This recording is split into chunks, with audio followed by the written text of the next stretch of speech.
Espionage. The Team House. With your hosts, Jack Murphy and David Park. Welcome to the Team House. This is episode 220. I'm Jack Murphy, here with co-host Dave Park. Our guest tonight, we're very excited to have Naylor on. He is a journalist who has written for the Army Times, for Foreign Policy, the New York Times, Yahoo News, Newsweek, and beyond. He is also the author of Not a Good Day to Die, The Untold Story of Operation Anaconda, and Relentless Strike. This is about the history of Joint Special Operations Command. I think that if you watch the Team House, this is a book you probably want to have in your library. As you can see, Sean was fairly thorough with this book. So we are going to talk to Sean tonight, not just about the book, but about some of his recent articles. He has done a lot of very deep, detailed reporting on the special operations and intelligence community. So it's right in our wheelhouse and what we write or what we talk about on this show.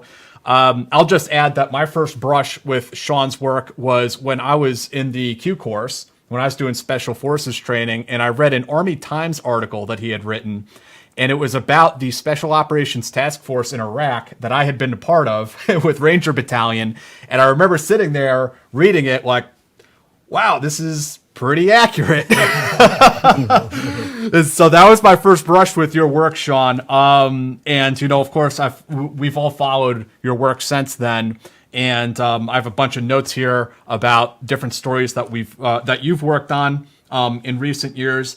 The one I'd really like to jump right into right off the bat, just to give the viewers an idea of where we're going with all this tonight, is if we could talk about this story you recently worked on about a Trump administration plan to render or maybe even assassinate Julian Assange in the United Kingdom. Yeah, so this was a story that came out, I guess, about 5 or 6 weeks ago now, on Yahoo News, that I worked with Zach Dorfman, who was the lead reporter. I mean, I don't want to take too much credit for this. Zach Dorfman got the tips, and he did, I would say, the lion's share of the reporting for the story. And Mike Isikoff, who is a full-timer at Yahoo News, came in towards the end of the story with some great juicy details and quotes. Basically, the story was that in the early months of 2017, in the wake of WikiLeaks publishing what it described as the Vault 7 materials, which was an extraordinary series of publications that I say in the wake of. They started publishing them, I think, in March of 2017, but it went on for months. A series of publications of incredibly sensitive CIA hacking tools, basically. And enraged and embarrassed by this, CIA and particularly CIA Director Mike Pompeo sort of tried to figure out how to hit back and how to gain revenge. And ideas that had already sort of been bubbling quietly in the background at CIA then sort of came to the fore, one of which was to try to bust Assange out of his where he had been residing for the previous several years, which was the Ecuadorian embassy in London, and basically kidnap him, render him, as the CIA would say, and bring him back to the States. But there were even discussions about whether he could be assassinated. And then these discussions sort of ramped up again late in 2017, when intelligence appeared to suggest that the Russians were thinking of exfiltrating Assange and sort of sneaking him out of the embassy and sneaking him to a Russian plane at an airport near London and flying him to Russia. And there were all sorts of discussions about how that could be prevented, and plans for crashing cars into Russian cars to stop them getting to the airport, and possible gunfights in London and so forth. In the end, with regard to Assange, sort of cooler heads prevailed, and the decision was, ultimately made to go with the sort of the legal, to go the legal route, if you like, the Justice Department route, and to indict Assange and then seek to extradite him from the United Kingdom. Could you talk, Sean, a little bit about this legal loophole that they were thinking about using by declaring WikiLeaks and Assange to be a non-state actor intelligence service? Because normally, as you mentioned in the article with Jsoc, an assassination or perhaps a kidnapping would require some sort of presidential finding. But by labeling them as a non-state intelligence service, they were able to get around that. Yeah, that's exactly right. And we, in the article, we point out that Mike Pompeo's first public speech as CIA director, which was at a Washington think tank just a couple of weeks after the Vault 7 material started to get published. He devoted virtually all of his prepared remarks to the issue of WikiLeaks. Mm-hmm. And he declared them a non-state hostile intelligence service, which at the time just sounded like a rhetorical phrase, an aggressive rhetorical phrase. But it turned out that phrase had been very carefully vetted by national security lawyers across the administration. And it carried with it a lot of sort of hefty implications that revolved around what you would basically just saying that opened up WikiLeaks to what was called offensive counterintelligence, which basically meant that CIA and the other US intelligence agencies could treat WikiLeaks and its personnel as they would treat Russian FSB operatives, Chinese intelligence, Iranian Quds Force operatives, and so forth. And while US intelligence had already been paying quite close attention to WikiLeaks, the level of monitoring and real espionage directed at WikiLeaks ramped up significantly, and there were reports of WikiLeaks associates having their houses broken into or their homes broken into, being tailed by sort of mysterious figures, hard drives maybe getting wiped, things like that. What they would call close-in technical collection was the term you used in the article. Yeah. Yes. and being designated sort of for that offensive counterintelligence also allows the various agencies to operate maybe without a finding or without even, exactly without yes. Trump's guidance or congressional without the congressional oversight and whatnot. Exactly. Yes. It gives CIA, in particular, much more leeway to act with sort of much less oversight. There's a lot of covert action like authority that goes with that, but without nearly as much covert action like oversight. Right. And, I think this probably in an age of information and where a lot of the warfighting capability is sort of in the cyberspace now, it does bring up some really challenging questions for a democracy in the sense of okay, if it's the Russians who are doing this, but they have these outlets to release this information, like where do they fall Where's in the the line? legality of it? Please.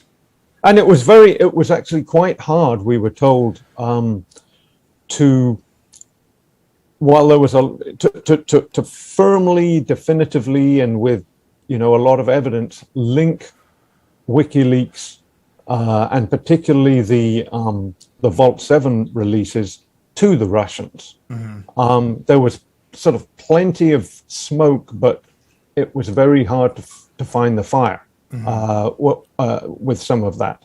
But you're right. I mean, certainly, this is why the word cutouts exists, I suppose. Right. And you can have digital cutouts just as easily as you can have, any other sort of cutouts in the intelligence business. Right. What did you think, Sean, of Secretary Pompeo's reaction to your story? At first, it sounded like it was a no comment, but then as it came out, it sounded like he was almost bragging about it. Like, yeah, we did this. Yeah, you'll notice that at no point did he deny a single line in the story that I'm aware of. He, at first, he sort of tried to sort of poo-poo it, but then, as you say, he basically seemed to at the same time kind of want to own it. I think a lot of, a lot of the Trump officials in this applies to other things that the administration thought about or contemplated, or people in the administration thought about or contemplated. They don't want their base to think that they weren't thinking about that. Right. I think that they see it as politically advantageous, right. Possibly in the next,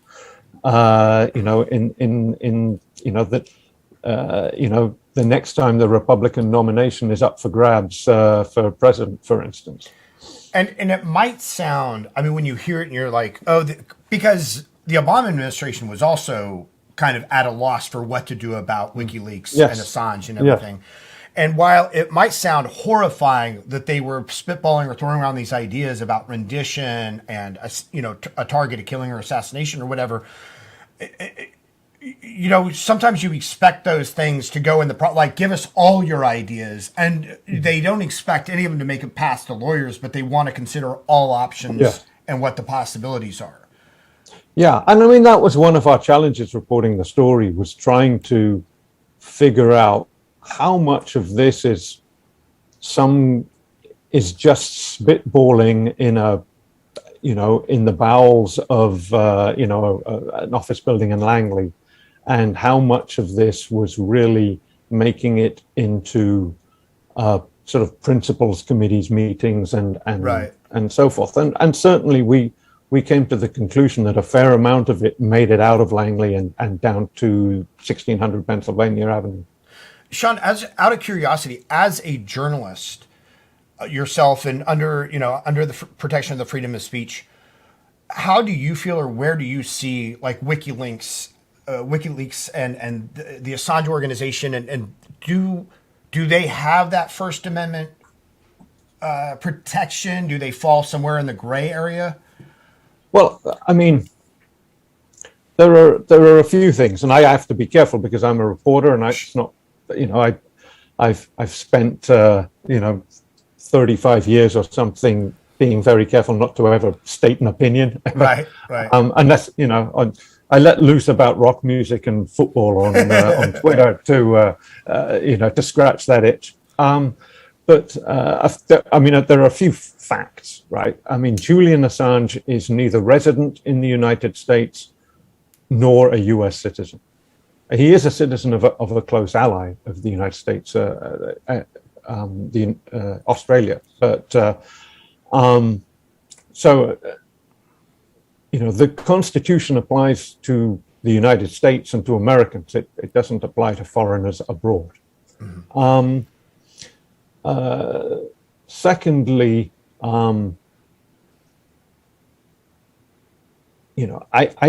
I am reluctant to get into the debate about whether Julian Assange is a journalist or not, at least with regard to WikiLeaks. I think I can safely say that the way he pursues journalism, if that's his attempt, is very different from the way that I was taught to pursue journalism at journalism school, and I think I can safely say that the way that most American news organizations pursue journalism. Of course, his supporters would say, and that's the issue, that's the problem, you know. But I think I'm on solid ground there. So Yeah. Well, I think at this point, I mean, I'd like to rewind a little bit to ask about Sean Naylor's origin story and get into sort of your background, your upbringing, and sort of the path you took that took you into journalism. If we could go into that a little bit. Sure, yeah, I mean, we could go into it a lot. I was born in Canada, in Calgary, Alberta, in 1966. My parents were both British, but were obviously living in Calgary at the time. My father was and remains an exploration geologist, and so he was spending the summers in the Arctic Circle, sort of looking for oil. And I don't remember that part of my life because we moved to England when I was one year old, 18 months old, and eventually settled in southern England in the county of Surrey, lived about 20 miles south of London. And that was an idyllic childhood. And then on the eve of my 9th birthday, we moved to Dublin, Ireland. And my parents had met at, even though they were both English, they had met at Trinity College in Dublin when my father was pursuing his PhD and my mother was an undergraduate. And my father went back to actually work for the Irish Geological Survey. And so I was then sort of an English boy growing up in Dublin. One of the positive parts, and by the way, I love growing up in Dublin too, and I love going back. One of the sort of pluses of that was I got to go to a really good school, St Andrew's College in Dublin, a great secondary school in South Dublin.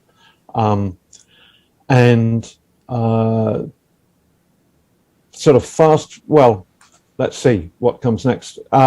From the journalism career point of view, the important thing that happened was I turned 13, and almost simultaneously with that, I found myself becoming addicted to the sound of an electric guitar being played fairly aggressively. So I became obsessed with heavy rock music in my sort of early to mid-teens. And I think I probably understood in the back of my mind, although I tried to sort of learn the bass, that I probably wasn't sort of cut out to be the next John Paul Jones or Geddy Lee. And but I somehow realized that writing about rock music or anything can get you really close to that thing that you're interested in. And the summer of 1981, I was an assistant at a fanzine run by a German guy in Dublin.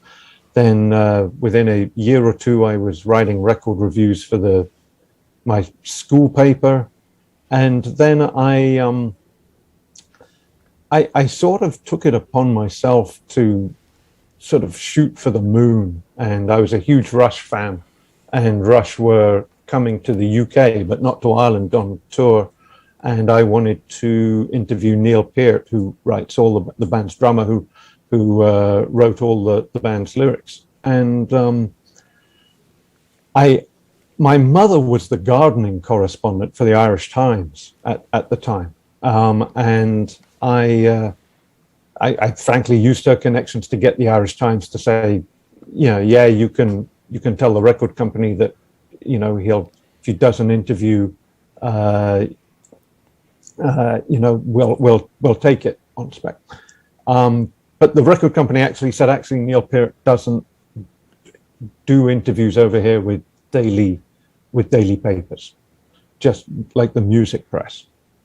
So then I walked, I probably took the bus into central Dublin and then walked down the street to the offices of Hot Press magazine, which was and remains Ireland's leading sort of music and entertainment magazine. And people talk about sliding doors moments in their lives. So this is kind of not quite sliding door, but there was a buzzer at the offices to just get in the door, and I'm like, no, I'm just going to say, hey, I'm a 16-year-old who wants to write music articles, and I'm going to get turned away. Somebody opened the door right at that moment, and I just walked straight in. I talked to the receptionist and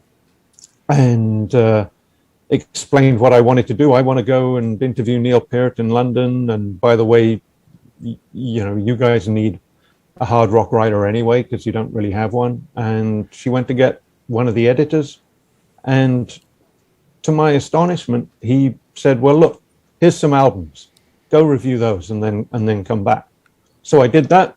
They published the reviews, and I got the interview with Neil Peart, went over to London, did that, and I was on my way then, and I was the Hot Press hard rock correspondent for a while. One of the things I did was I decided to launch my own fanzine. I was quite frustrated by the fact that I had spent with Neil Peart, I'd spent like a couple of hours interviewing him after a show in the bowels of Wembley Arena in London. And, of course, when you boil that, when you write an article, even a one-page article in a fairly large size magazine like Hot Press was had a sort of almost a broadsheet size or tabloid newspaper size magazine. They called it a magazine, but it was really a paper, if you like, from that point of view. How little of the interview made it into the magazine. So I decided to launch my own fanzine, which I sort of rooted around in the bowels of my sort of home here and found a copy, and I called it Feedback Magazine. That's amazing. You can see it there. And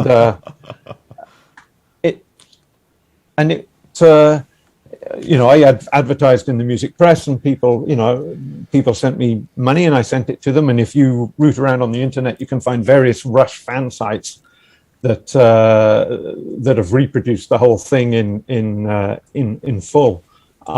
It was only half the interview I could fit in there, and I was going to do part two, but part two never actually emerged because I received a full ride scholarship from Boston University, and sort of my full-time life in Dublin, was drawing to an end. So unfortunately, I never got around to part two of the magazine or anything else like that. But I had a great time. Can you imagine being a 16-year-old kid and, I interviewed David Coverdale, I interviewed, Angus Young of AC/DC, Geezer Butler of Black Sabbath, Tom Hamilton of Aerosmith a little later on. A lot of, I know you sent out the picture of me with a beard, which was quite funny from my days in Afghanistan in 2002. Well, this is me with long hair. If you can, I'm in the middle. I'm in the middle there. That's the rest of the guys are Great White. Great White. That's amazing. Yeah, That's amazing. So that's me. That's me, age 17, I guess. So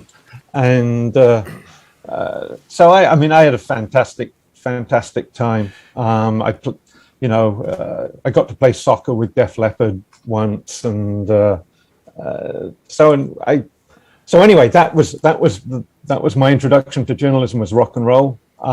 Came to America in 1984 in the fall, the August of 1984 actually, and I was a journalism student at Boston University, obviously another just massive change in my life that I hadn't predicted a year out. I had no long-term plan, neither had my family, for me to go to university in America. The opportunity to apply for this scholarship competition just came up in my high school, and I applied, and there were 2 scholarships going in Europe, and I got one of them. So I was very, very fortunate. Sean, do you, out of curiosity, because that you showed a lot of moxie, a lot of initiative, a lot of just, this is what I want to do, and I'm just going to do it. I'm not going to be inhibited by credentials or qualifications or anything else. I know that people like Neil Gaiman also started his career by sort of like lying and fabricating, not necessarily lying, but, saying, yeah, I can write that or whatever. Do you think that in today's world with, HR and the degree requirements, things like that, do you think that young people can get those starts, with that same type of moxie, or do you think it's more challenging now? I think that the answer is yes. I think they can. Mm-hmm. But what really helps is a massive amount of naivete. Uh-huh.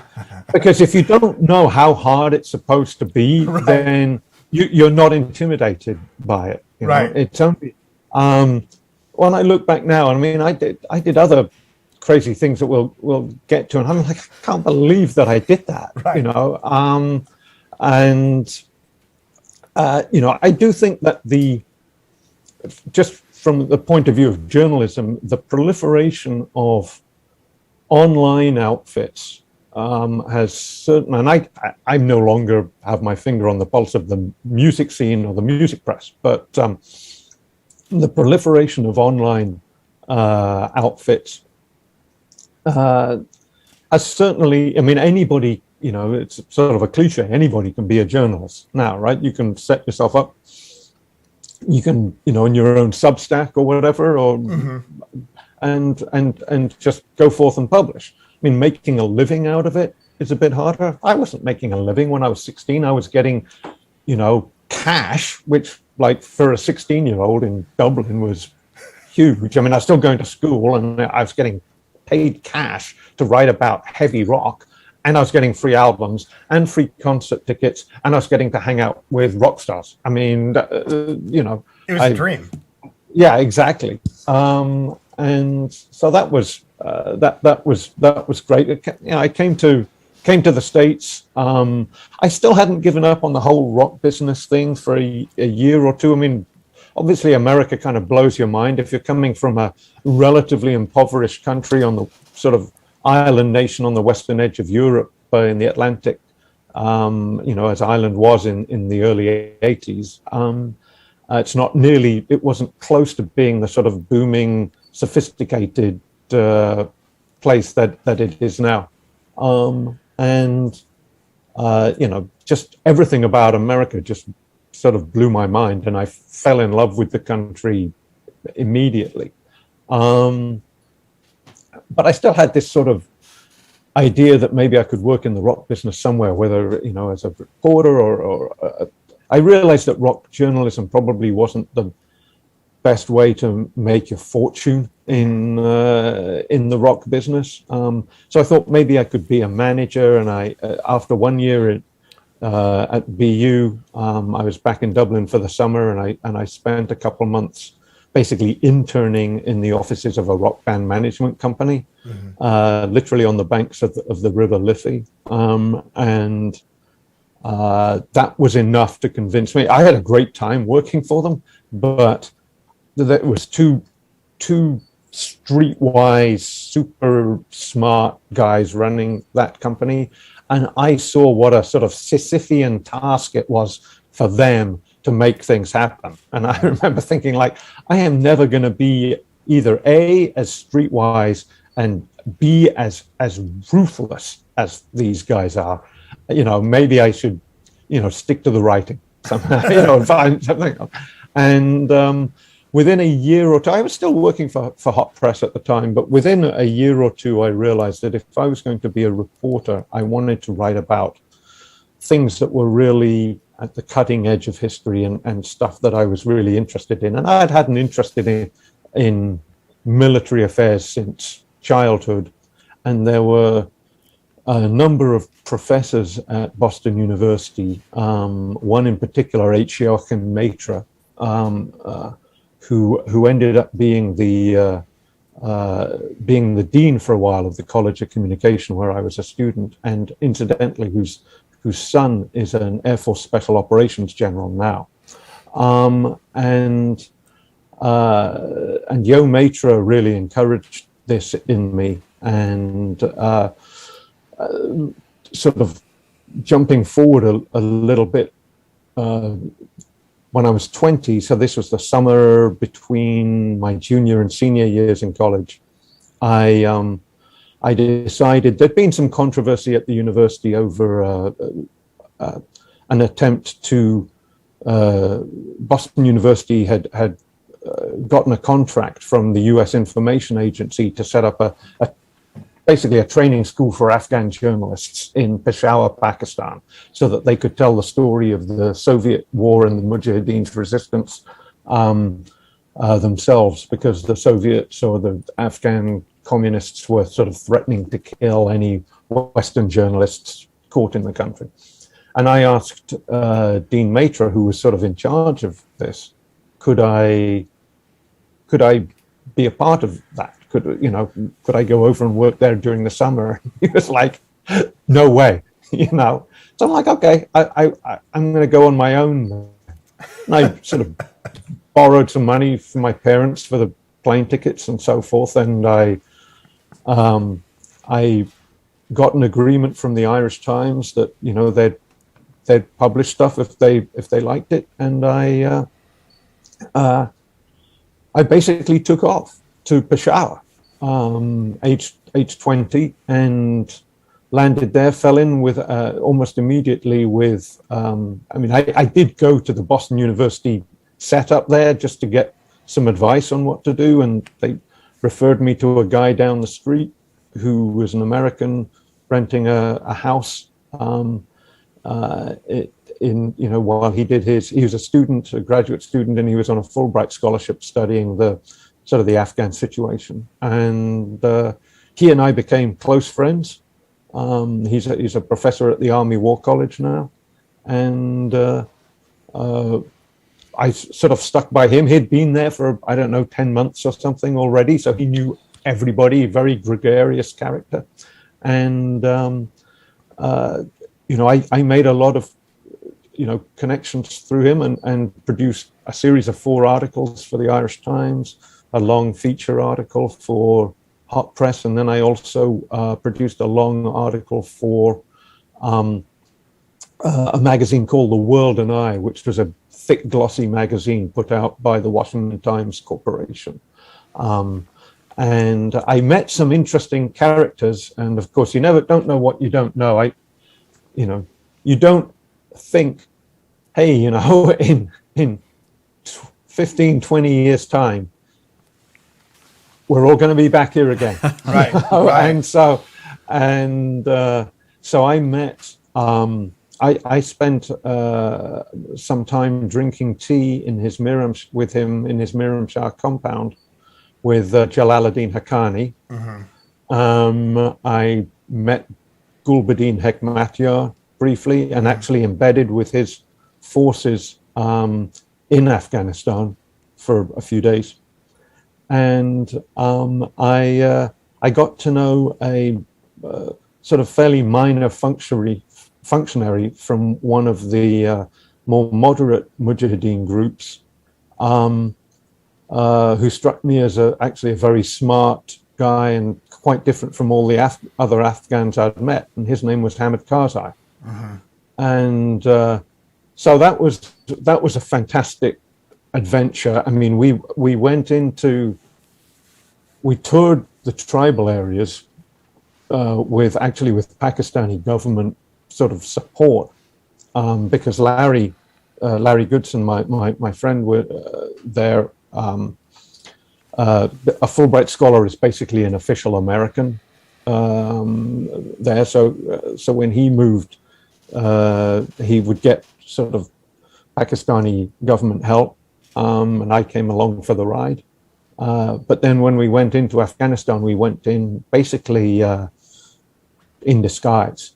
We weren't pretending to be anybody else, in the sense of we didn't have any fake IDs. You know, if anybody stopped us, we'd tell them who we were. But I was wearing makeup to make my skin darker. We were riding up. We had a Hekmatyar group escort with us on a public bus into the tribal areas and up to a safe house in Parachinar, which is in the so-called Parrot's Beak part of the tribal areas, more officially known as the Parachinar salient. And I was wearing a pakul and shalwar kameez and the whole works, dyed my hair dark brown and so forth. So how old were you at this point in time?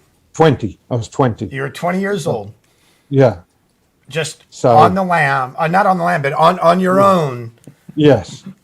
Yeah. It was, I mean, this is what I was saying. I think back now, I'm like, man, you couldn't pay me enough money to do this stuff now, you know, and I was doing it for pennies back then, just because it was exciting. Right. And so anyway, that all worked great. I mean, you know, there were typical twists. I mean, at one point I lost my wallet, which created, you know, some problems. And at another point, I actually lost my plane ticket. Left my plane ticket back in the days before you had cell phones, let alone plane tickets on your cell phone. So my connecting flight home from Peshawar to Islamabad was cancelled, and they put me in a car with a Brazilian guy and a Syrian guy to drive into Islamabad. It's a several-hour drive down the Grand Trunk Road in Pakistan. And I got to the little hotel and realized I'd left my plane ticket back at the Pakistan Airways desk in Peshawar. And long story short, the British Airways rep, who was woken out of bed by the very nice hotel clerks at the hotel I was staying at, just told me to come in an hour early, and it all got sorted out. But I mean, you think about it now. I mean, you couldn't persuade me at all to go to the other side of the world without a credit card, cell phone, anything. You know, you're basically just relying on the comfort of strangers half the time. So that was that. I came back. I of course, again, naivete. I thought, well, now I've done this, major newspapers are going to be sort of falling over themselves to hire me, right? Which was not the case. I got a job right out of college with the Dedham, Massachusetts Daily Transcript, which was a great place, and I learned a lot of basics there.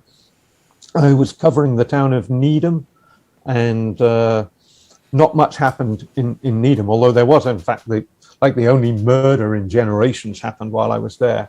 Complete coincidence, I should add. They did arrest somebody for it right afterwards. We believe you. Yeah, and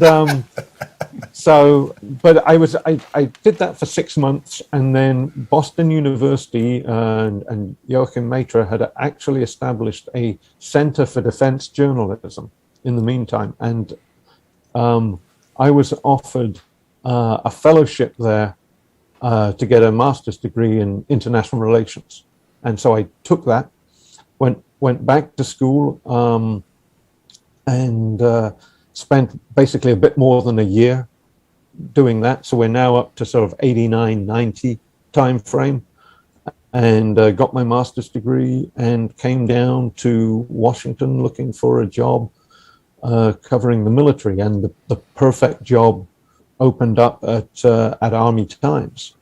So this was the sort of spring of 1990. So I joined Army Times probably 7 weeks before Iraq invaded Kuwait. Right. So suddenly it was in at the deep end, you know. And I mean, I remember pulling all-nighters there, sort of writing about what the US might face in a war with Iraq and so forth. But, you know, it's good because you learn faster when there's a sort of a pressure like that being applied. I was very frustrated in that I didn't get to go to the Iraq war. You know, I felt like, hey, I've already covered a war. You know, you know, this isn't going to be a big deal for me. But the U.S. military wasn't nearly as open to the sort of, you know, the whole freewheeling embed sort of setup that it was later with Operation Iraqi Freedom. And B, I don't think I had earned the trust of the big bosses at the Army Times publishing company to send me out there. But that was that was then sort of obviously dominated 1991. I then, you know, over the next several years, domestically, I covered modernization and training, you know, my first, you know, even before Operation Desert Storm got started, I'd covered one rotation at Joint Readiness Training Center, JRTC, which at the time was at Fort Chaffee, Arkansas. Now, of course, it's at Fort Polk, Louisiana. And I'd done covered a rotation at the NTC, National Training Center at Fort Irwin, California. I then went back to the NTC to embed. We weren't calling it that at the time, but with I had a college buddy who was a platoon leader in the 3rd Armored Cavalry Regiment. They were the first Desert Storm veteran unit to go back through NTC after Desert Storm. And so I went out to cover, you know, what they'd learned, you know, how did it feel doing it once you'd actually been in a desert war and that sort of thing. But I got to spend, I don't know, several days or a week as a loader in an Abrams, which was pretty cool. Great time. Yeah, and my claim to fame was I spotted and helped to shoot down a visually modified Hind helicopter with the tank main gun. I mean, I didn't. What? I didn't shoot it down, but the tank shot down the Hind with a main gun. Yeah. Which doesn't happen very often. Yeah. So that was cool. I then and what that really showed me also was that was my first realization that a sort of a day embedded in the field is, you know, for a young defense reporter, worth a week in the office, at least, in terms of learning stuff. You just assimilate stuff, whether it's just terminology, how things are done. And then when you're writing about stuff back in the office, you can visualize what somebody's actually talking about. my first real world embed was December 92, when this was the start of the Somalia operation, and I embedded with and then deployed with 287 infantry out of Fort Drum, 2nd Brigade, 10th Mountain Division. And I flew over to Somalia with them and spent a month in Somalia. Fantastic time, great bunch of guys. And again, you're just absorbing without even noticing it, just army stuff, One of the big sort of frustrations in my career then came back in January 03, and I kept sort of my eye on Somalia.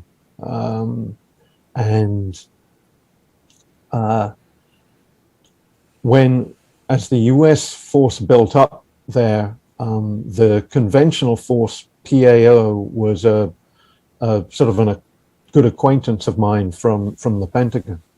And he would call me every week to give me an update on what was going on. And I noticed that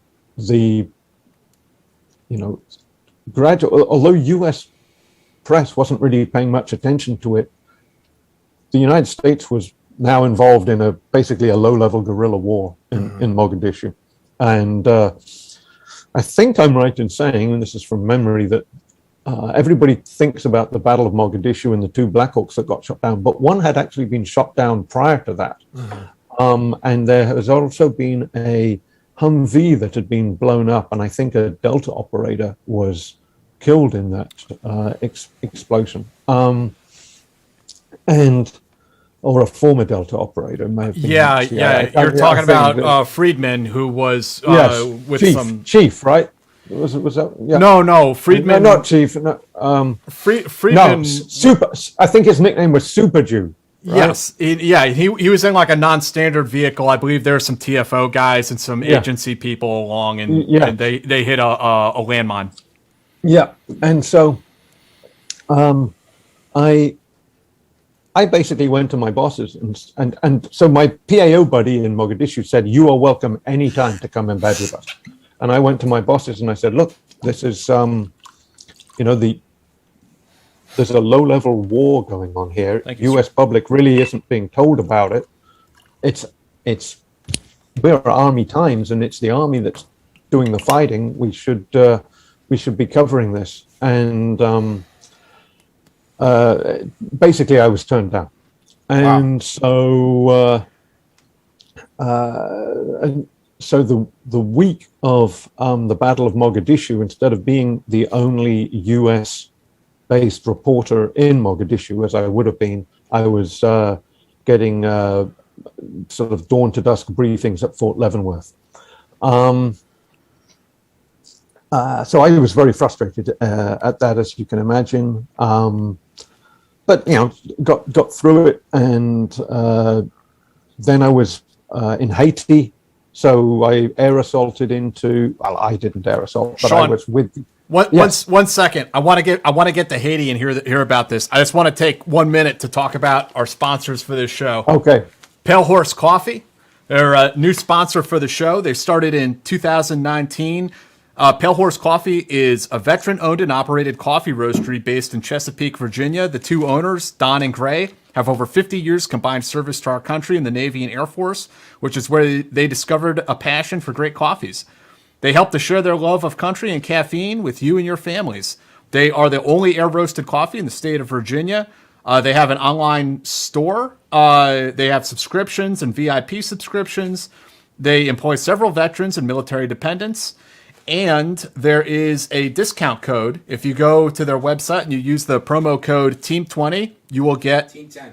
Oh, I'm sorry, Team 10. Use the promo code TEAM10, and you'll get 10% off of your order. They have a coffee shop. They're opening a second one in December. Sean, you know this, obviously. Like, if anybody knows the value of good caffeine, it's a veteran, right? Like, yes, of course. They run on coffee, the military. Yes, and it's not always good coffee either. No. I mean, I can't remember the last time I walked into a talk and like poured myself a cup of coffee from the from that sort of coffee machine in the corner Right. and was like, this is great coffee. you know. Right, But, right. Well, it's always the private that has to make it, and they don't know how. Yeah. Like they're just like filling it up. So take us back. You air assaulted into Haiti. yeah, well, the Haiti operation was bubbling up. They flew a bunch of us reporters out to the USS Eisenhower in the Caribbean, and we stayed a couple of days on the aircraft carrier. And then when it was go time, I was with 187 Infantry again out of Fort Drum, and they had the mission. The guys I was with, the company I was with, had the mission to seize the seaport at Port-au-Prince, the Haitian capital. So I went in with them, spent a couple of weeks sort of living rough with them at the seaport. It was not, I'm pretty sure this happened in all of our lifetimes, us three, but I mean, I realized that, anybody under 30 doesn't remember this at all. So this was a sort of it might have been a hot operation, but at the last moment, the Haitian government regime, basically agreed to step down. And so it was an unopposed sort of occupation, if you like. And so I spent a couple of weeks with the infantry guys, and then I actually linked up with some SF guys, Special Forces guys from 3rd Group, and spent some time with them. That was my first embed, I think, with Special Ops unit. And again, another great embed. Fast forward, I then did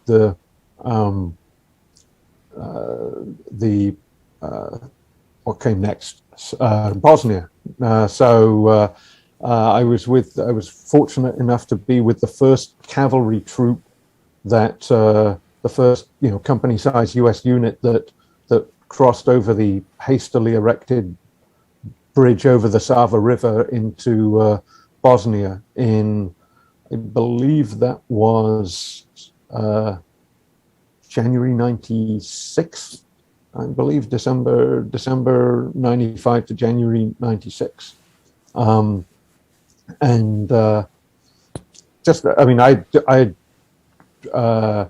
basically deployed with them. They were based out of Budingen, Germany, 1-1 Cav out of the 1st Armored Division.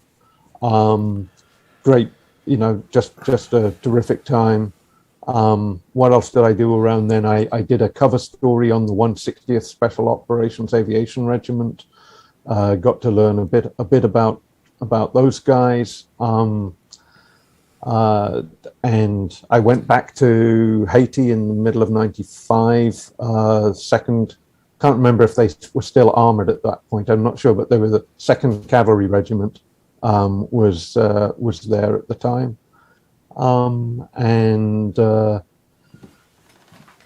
Then 97, 98 were quieter times from the embed point of view, but then 99, the Kosovo War bubbled up, and I was embedded with Task Force Hawk, which was basically a U.S. Army Europe task force that was centered around 2 Apache helicopter battalions, the AH-64 Apache attack helicopter. Yep, I remember this. So I actually flew from Germany with all of the aviation units came out of Germany, and we flew down. It was actually a beautiful flight along the Mediterranean coastline. We paused for actually a few days in Pisa, Italy, of all places, while diplomatic negotiations went on about what weapons the helicopters could carry over which countries en route to Kosovo. And then, we were flying to Albania. So the Kosovo war was going on, but the deployment was to Albania, to Tirana, Albania. And got to Albania. Another bizarre deployment, because the airfield there was, the ground around the airfield had a sort of some strange geology associated with it, where the rock was impermeable under the dirt, but there was sort of like a yard's worth of dirt on top. Then it rained really hard, and you drive heavy vehicles all over it, and it just becomes an absolute quagmire. And literally, people were having to be pulled out of the mud because they were getting stuck in it. It was very weird. They built a sort of a headquarters that rose out of the mud on stilts. One guy who I got to know there, who sort of became quite useful later on, was Dick Cody, who was in charge of the aviation element, a legendary former commander of the 160th Special Operations Aviation Regiment, amongst other units. So, he and I got to know each other and build up a level of trust, and that became helpful later on. Next couple of years was back in, I should have mentioned that I co-authored a book in the mid-90s called Clash of Chariots, which I did with the guy who was my first editor at Army Times, Tom Donnelly, and it was a popular history of tank warfare. So not much like the books that I've written since, but I mean, I was perfectly proud of it at the time. Mm-hmm. And so then went back to Kosovo after. I mean, the Apaches never actually got to fly in combat for that mission, and I ended up doing a long sort of investigative article later on about why that was. And I mean, it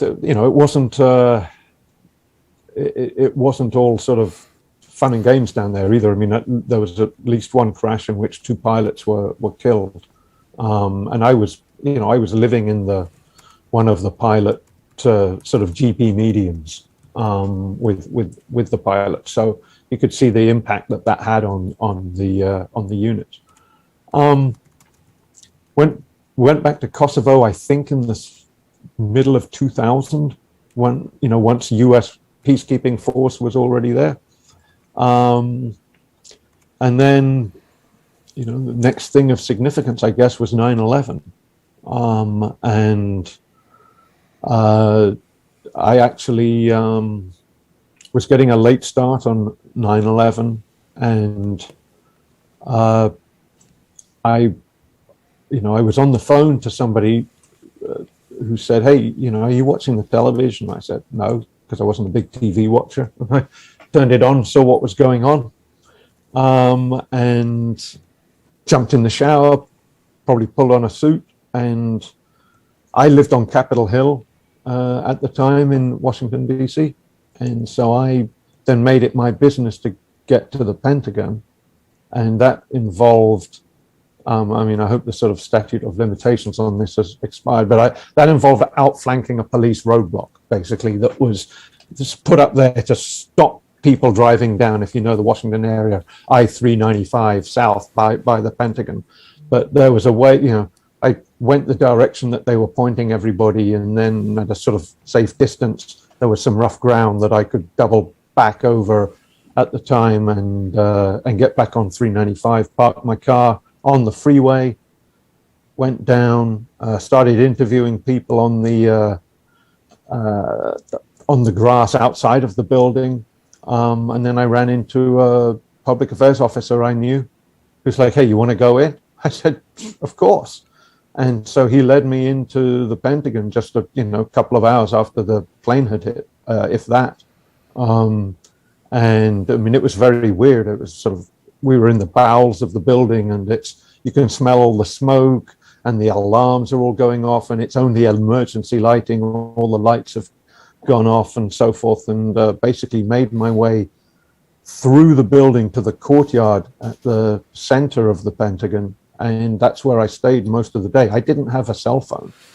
I think I probably borrowed someone's cell phone to tell my bosses where I was, My car got towed, I remember, and fortunately there was a police car kind of where my car had been.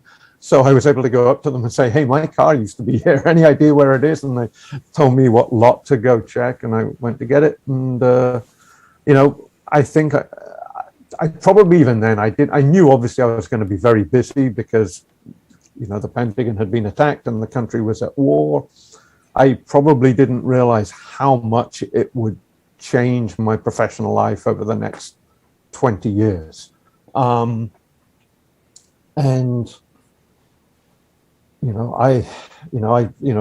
like a lot of other reporters then started to get smart on my case on Afghanistan.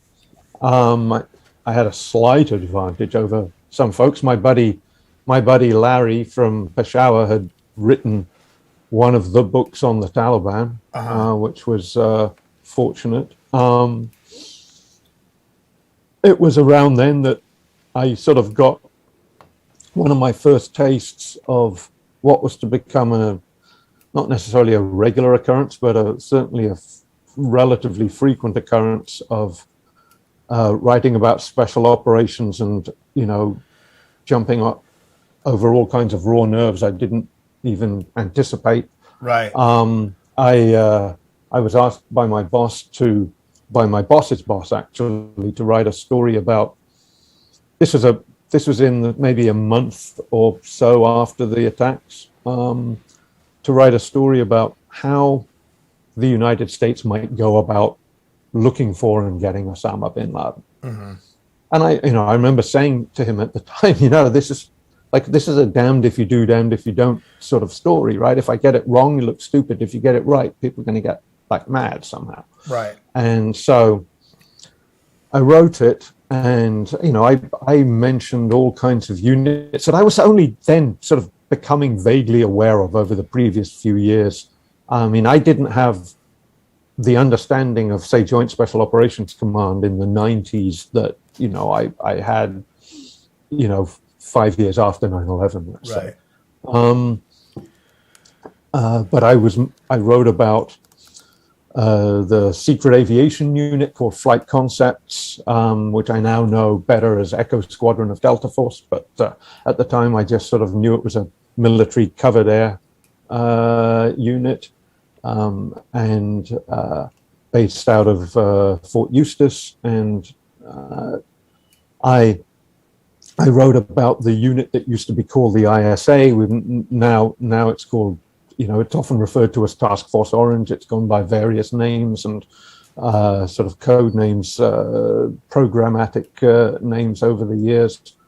I said something like Flight Concepts could be flying in helicopters, in helicopters that basically are identical to Pakistani military helicopters flying along the border looking for Osama or something like that. And I've said a bunch of other stuff.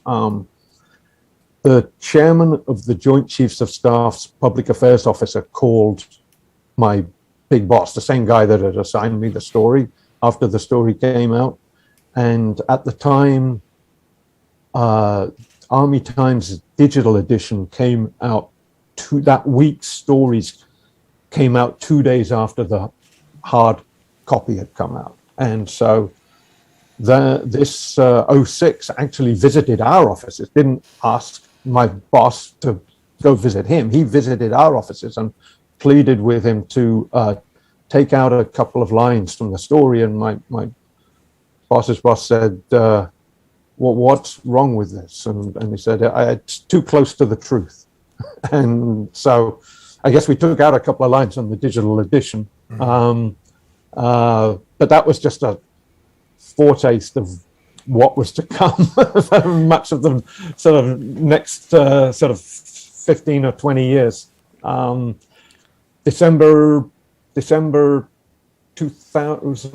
January 2002, I headed down to Fort Campbell, the home of the 101st Airborne Division, which was then commanded by Dick Cody, who I was acquaintance I had made in Albania with Task Force Hawk, and and all of these, I should say this now, all of these embeds, or virtually all of them, I did with different Army Times photographers who were, all fantastic teammates. And the Afghanistan one was a guy called Warren Zinn, fantastic.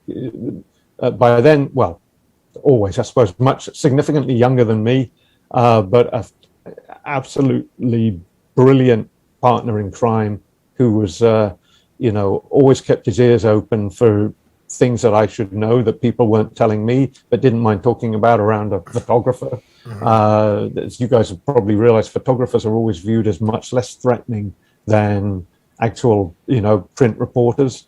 And print reporters therefore use photographers with that in mind. So we embedded with the Rakkasans, the sort of the 3rd Brigade combat team out of the 101st, flew out first to Kandahar, and we had I think a month or two covering not really major stuff down in Kandahar, but interesting. It was, what I remember is the first week or two were bitterly cold there. I mean, January in Afghanistan is not really a place you'd choose to live, relatively rough. And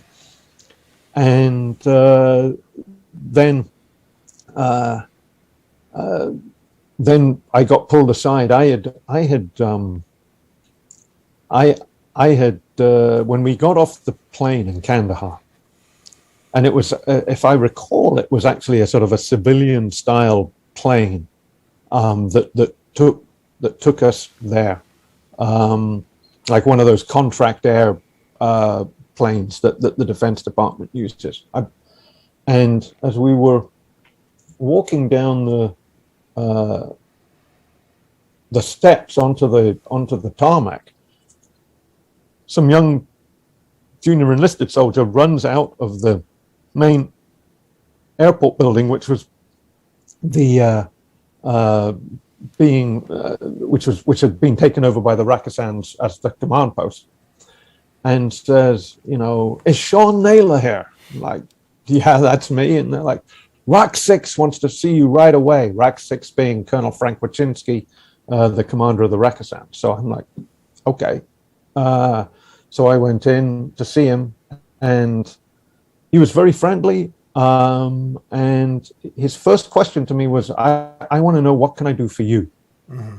And I'm like, what's going on here? And then I thought about it, and I realized Dick Cody has made a call, And so I told him, I'm like, hey, look, I just want this to be like a regular embed. I want to, I probably told him I just want, normal access, and I'll be a gentleman about it. But I said, what you can really do for me is, if you guys are really going into combat, I want to go. And so he said, well, okay, I'll bear that in mind.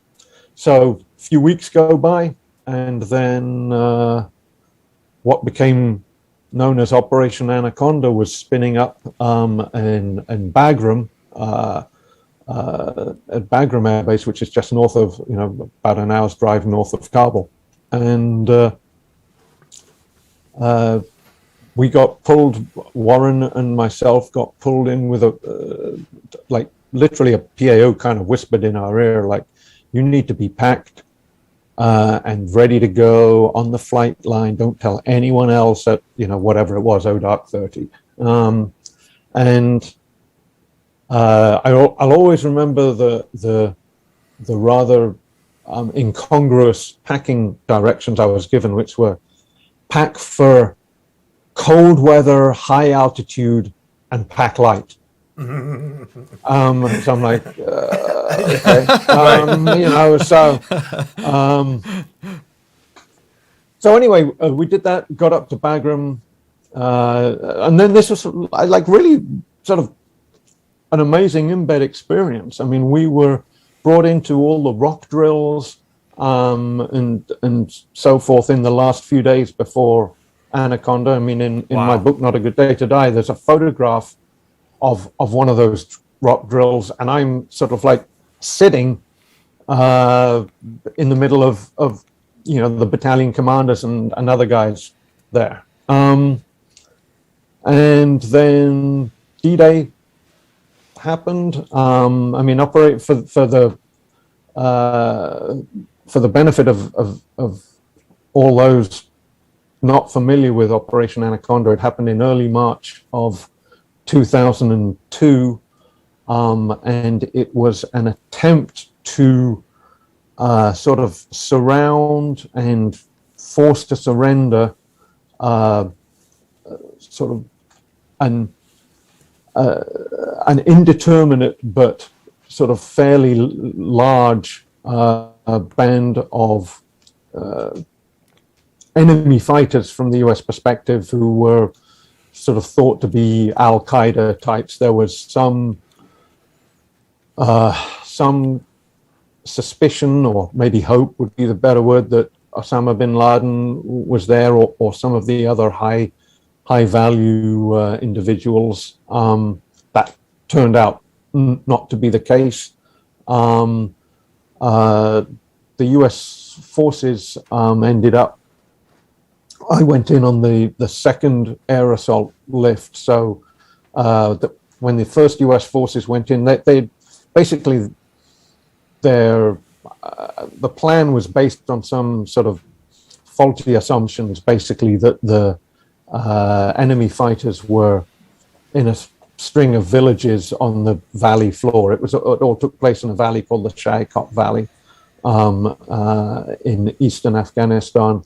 And it turned out that the enemy fighters were really more occupying the high ground around the valley. And the US forces had sort of landed on the lower slopes of these hills and sort of found themselves under fire from the high ground.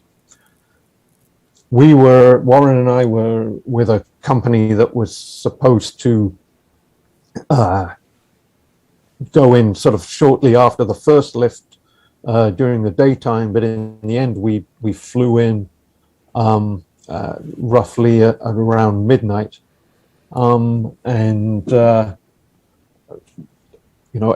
We didn't know what we were going to find when we got there. I mean, by this stage I'd done a number of unopposed air assaults, but every time you do one, the reason you're doing it that way is because it might be opposed. This one was unopposed too. Middle of the night, it was very eerie. You land in, a battlefield.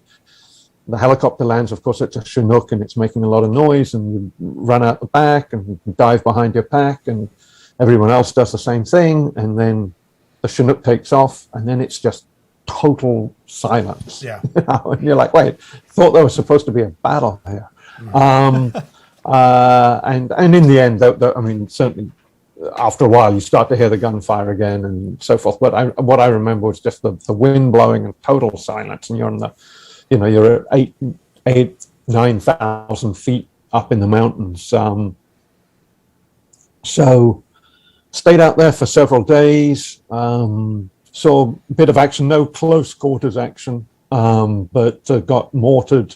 Our position at the north end of the valley got mortared on a number of occasions. Had I think an RPG fly over, some Dishka rounds sort of fly overhead. At one point, I remember having an Apache helicopter flying over my head, firing rockets. On the, I think that was the second day of the battle. So we spent like 2 or 3 days out there, and then there was actually a demand from the military chain of command to come back in and sort of write our stories. Basically, the battle had been, and I'll give my book a plug. Yeah, please. Not a Good Day to Die. Hold that up a little bit. There you go. There we go. Pull it back a little bit. Perfect. There you go. Perfect. Yeah. So, I mean, that the book tells a very detailed story, and I mean stuff that I wasn't aware of at the time. There was a big battle on a mountain called Takagar, which I was aware of at the time because it happened while I was in the valley, but I didn't really know what was happening. And the reason I didn't know what, I mean, I could hear what I later realized as I researched the battle, I could hear, like, amongst other things, an F-16 flying in, firing on gun runs. And then when all the survivors of the battle were pulled out, I remember the Chinooks that went in to pick them up, flying right over our heads as they went in. But I didn't really know what was happening because it was a special ops battle, and the chains of command were sort of bifurcated. Of course, that was a problem that dogged the U.S. military efforts in Afghanistan and Iraq throughout the wars. Sean, I would like to, continue on that line a little bit and dive a little bit deeper into your journalistic work about Operation Anaconda and some of the articles you wrote about John Chapman and Britt Slabinski and the controversies around the Medal of Honor being awarded for that battle. Yeah, I mean, this was an onion that I've peeled on several occasions now. Each time I write the story of that sort of battle within a battle, if you like, I've come to a new level of understanding about it, really. The first time I attempted it for Army Times, I mean, I didn't know what I didn't know about it. And just for the benefit of the viewers and listeners, it's a very complex little fight to explain. And whenever I try to do it off the top of my head, I generally realize that I'm misremembering it somehow. But basically, this was in the context of an extraordinarily successful special operations mission in Operation Anaconda that basically saved the operation, which was the guy who headed up what was called Advanced Force Operations for Jsoc in Afghanistan. Excuse me. A Delta Force Lieutenant Colonel called Pete Blaber had the imagination to infiltrate several teams of several recon teams into the mountains around the Shahikot Valley. Basically, he got them in literally, behind enemy lines without them being detected at all, because they went in on foot, or in one case, they went in on all-terrain vehicles, like those little sort of three-wheel, four-wheeler. Like ATVs. Like ATVs, yeah. And so, and this had been incredibly successful. He got them in place before H hour, and before the start of the battle, and they owned basically the heights and were able to, undetected by the Al-Qaeda fighters, they were able to call in some pretty devastating airstrikes that kept the infantry forces, who were down on the valley floor, from suffering greater casualties.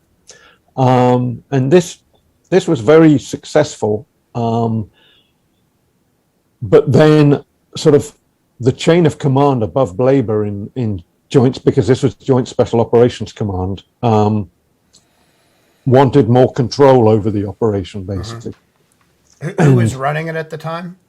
Do you remember? The command, Well, the commander of Jsoc was Del Daly, but the commander of the task force in Afghanistan was an Air Force general called Trebone, Brigadier General Trebone, and so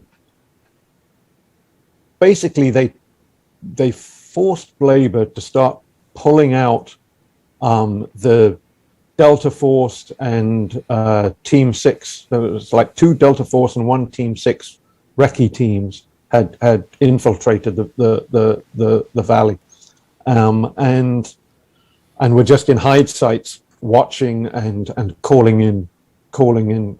And in fact, the SEAL Team 6 recce team had saved the operation from disaster right at the start, because they had sort of snuck in and found that the very spot where they had planned to put their OP, their observation post, was occupied by an Al-Qaeda group.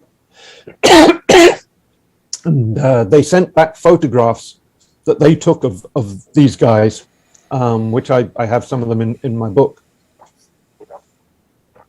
And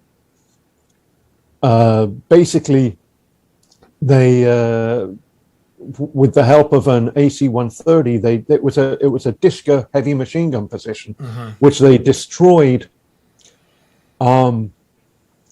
Just an hour or something before the helicopters were supposed to fly into the valley, carrying the infantry right under the nose of that Dishka position. Right. So that the Blaber's efforts had really proven their worth, and people started, at least the perception that the folks I interviewed had was that other people that didn't have a role in that particular mission had started to get jealous, and the regular sort of Team 6 maneuver force, if you like, that was back at Bagram, now Blaber was coming under pressure and then was directly ordered to put the Team 6 guys in and pull out the 3 teams that he had. And in fact, I actually flew out of the Shahikot Valley with the Juliet team, from that Juliet Delta reconnaissance team on an 160th MH-47. So I think I can say that because when I did my cover story for on the 160th in the mid-90s, I flew on a Little Bird as part of that. So I can say I've flown with the 160th in peacetime and in combat mission. Not by any plan, but that's just the way. I didn't know what they were sending a 160th bird to pick us up until it landed. And I didn't know who these guys were on the ATVs. It took me a couple of years to figure that all out. But anyway, the Takagar fight, basically Blaber had taken a lot of time with these 3 teams to get them fully immersed in in how to move in the mountains. Basically, the 2 Delta teams, he already had them basically run sort of like training missions, if you like, environmental reconnaissance, he called it, in the valleys near the Shahikot, just so that they got a sense of how far they could move, over what periods of time, that sort of thing. He was a big believer that the worst thing you can do is use the helicopters to fly anywhere close to where you want to be. Well, that's a lesson I think Delta took away from Mogadishu, about being careful about putting helicopters up over areas where you may have enemy fighters and anti-aircraft fire. And you're also, when you're flying through the canyons, they have lookout points, static surveillance and stuff like that. They radio ahead and say, hey, you have troops moving in your direction. You're skylining your OPs. Yeah, exactly. And so, but basically the Jsoc chain of command tried to take command of this operation away from Blaber, and they put in they wanted to put in a couple of Team 6 elements in, and one of them they wanted to put in at the top of Takagar Mountain, which was the most dominant terrain feature of the valley in the southeastern corner of the valley. It's the highest mountain, and it was an obvious place to put a recce element if you could get it up there, but you'd want to be careful doing it. The long story short, that this, and it is a very long and involved story, so I mean, I apologize for this. I mean, you guys can cut me off whenever you think I'm getting in the weeds, because it's I'm going off of memory. If you've read the articles more recently, you'll have to correct me from time to time. But because I wrote about this in my book, and I got it, I'd say 98% accurate in maybe what I wrote is basically 100% accurate. There was one thing I remember not understanding, which we can maybe get to in a moment. And then I wrote about it again for the New York Times. In Newsweek. And then I wrote about it a third time for Newsweek, as the controversy just took twists and turns over the years following that. But basically, the SEALs were supposed to go up to the top of Takagar on foot after landing at an offset location a couple of kilometers away. What that meant was that if they'd encountered any sort of enemy, they'd be on their feet with their weapons, and they could always call for exfil, or they could retreat, go to ground somewhere, or they could overwhelm what enemy force they encountered, with fire and maneuver. But a series of odd things happened. There was an airstrike that went in that delayed their infill, and then one of the helicopters broke, and all of that meant that there wasn't time for them to conduct their approach up the mountainside under cover of darkness. And so Britt Slabinski, who was the sort of the team leader, called up his chain, and he recommended bumping 24 hours and doing it the next night, and he was basically pressured to go now. And the end result was that the 160th flew, and this, look, I'm not a professional soldier or special operator, so I mean, I can only tell you what I was told, and I was told by numerous people that, and you guys have sort of just alluded to it now, you're never supposed to infill by air directly onto your OP. Right. So this ended up being the course of action that was chosen. And when the helicopter came to a hover over the top of the mountain, they realized that Al-Qaeda was already there. I mean, it was the perfect place to put an OP. So just like the other SEAL Team 6 element had found out, the enemy's not stupid, and they put their OP there just like you would. So the helicopter came under fire, and so the guys in the back just tell the pilot, go, let's get out of here, and they fly off.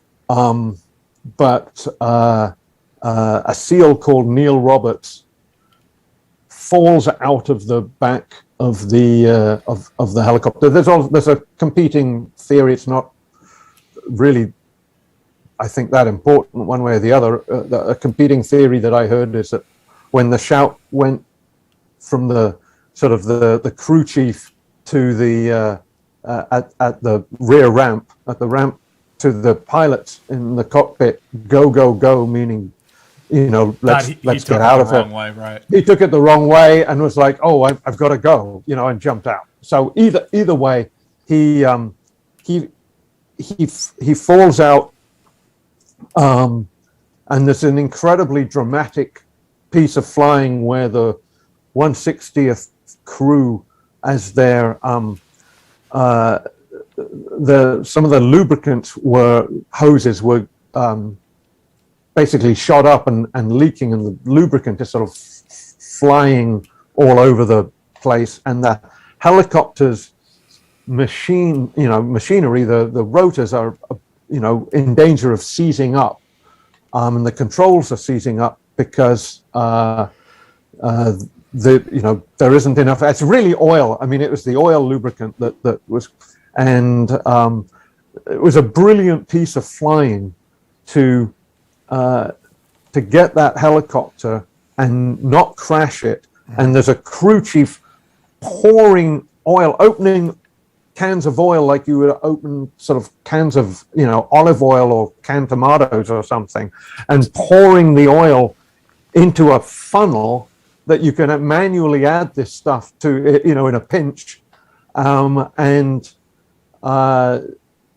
every time, and they realize that a guy has fallen out, and as they're sort of descending into the valley, the pilot is trying to turn the helicopter around to go back and get Neil Roberts. Every time he tries to turn it around, the controls seize up, so he realizes he's going to have to crash land this thing very quickly. And it was a really brilliant piece of flying that he managed to put it down. He got it several kilometers north. In fact, it turned out to be just about 500 meters or something north of where I was sitting on at the north end of the battlefield. Crash landed it. I'm embarrassed to say I don't have a clear memory of this thing crash landing. I was probably fast asleep, snuggled up in my sleeping bag in the wadi that we were in when this happened, and so then another team another helicopter comes out. I mean, there's all kinds of chaos is going on. I mean, one of the sort of key parts of this story is how jumbled the communications were. I mean, it's a classic example of Clausewitzian friction on the battlefield. Basically, to their credit, Slabinski and his teammates want to go straight back up and look for Roberts, but it takes a while for the another helicopter to come out and get them, and then they have to take the crew from the original helicopter that can't fly anywhere anymore and take them back to Gardez, because the whole AFO operation was being run out of Gardez, which is about 10 kilometers away from there. Then fly the SEAL team back up to the top of the mountain. By the time they get there, I mean, all the evidence suggests that Roberts was already dead by that point, but they pile out of the helicopter and they immediately are taken under very heavy fire. And, they can't, there's no sign of Roberts. They sort of realize they've bitten off more than they can chew, and guys start to fall.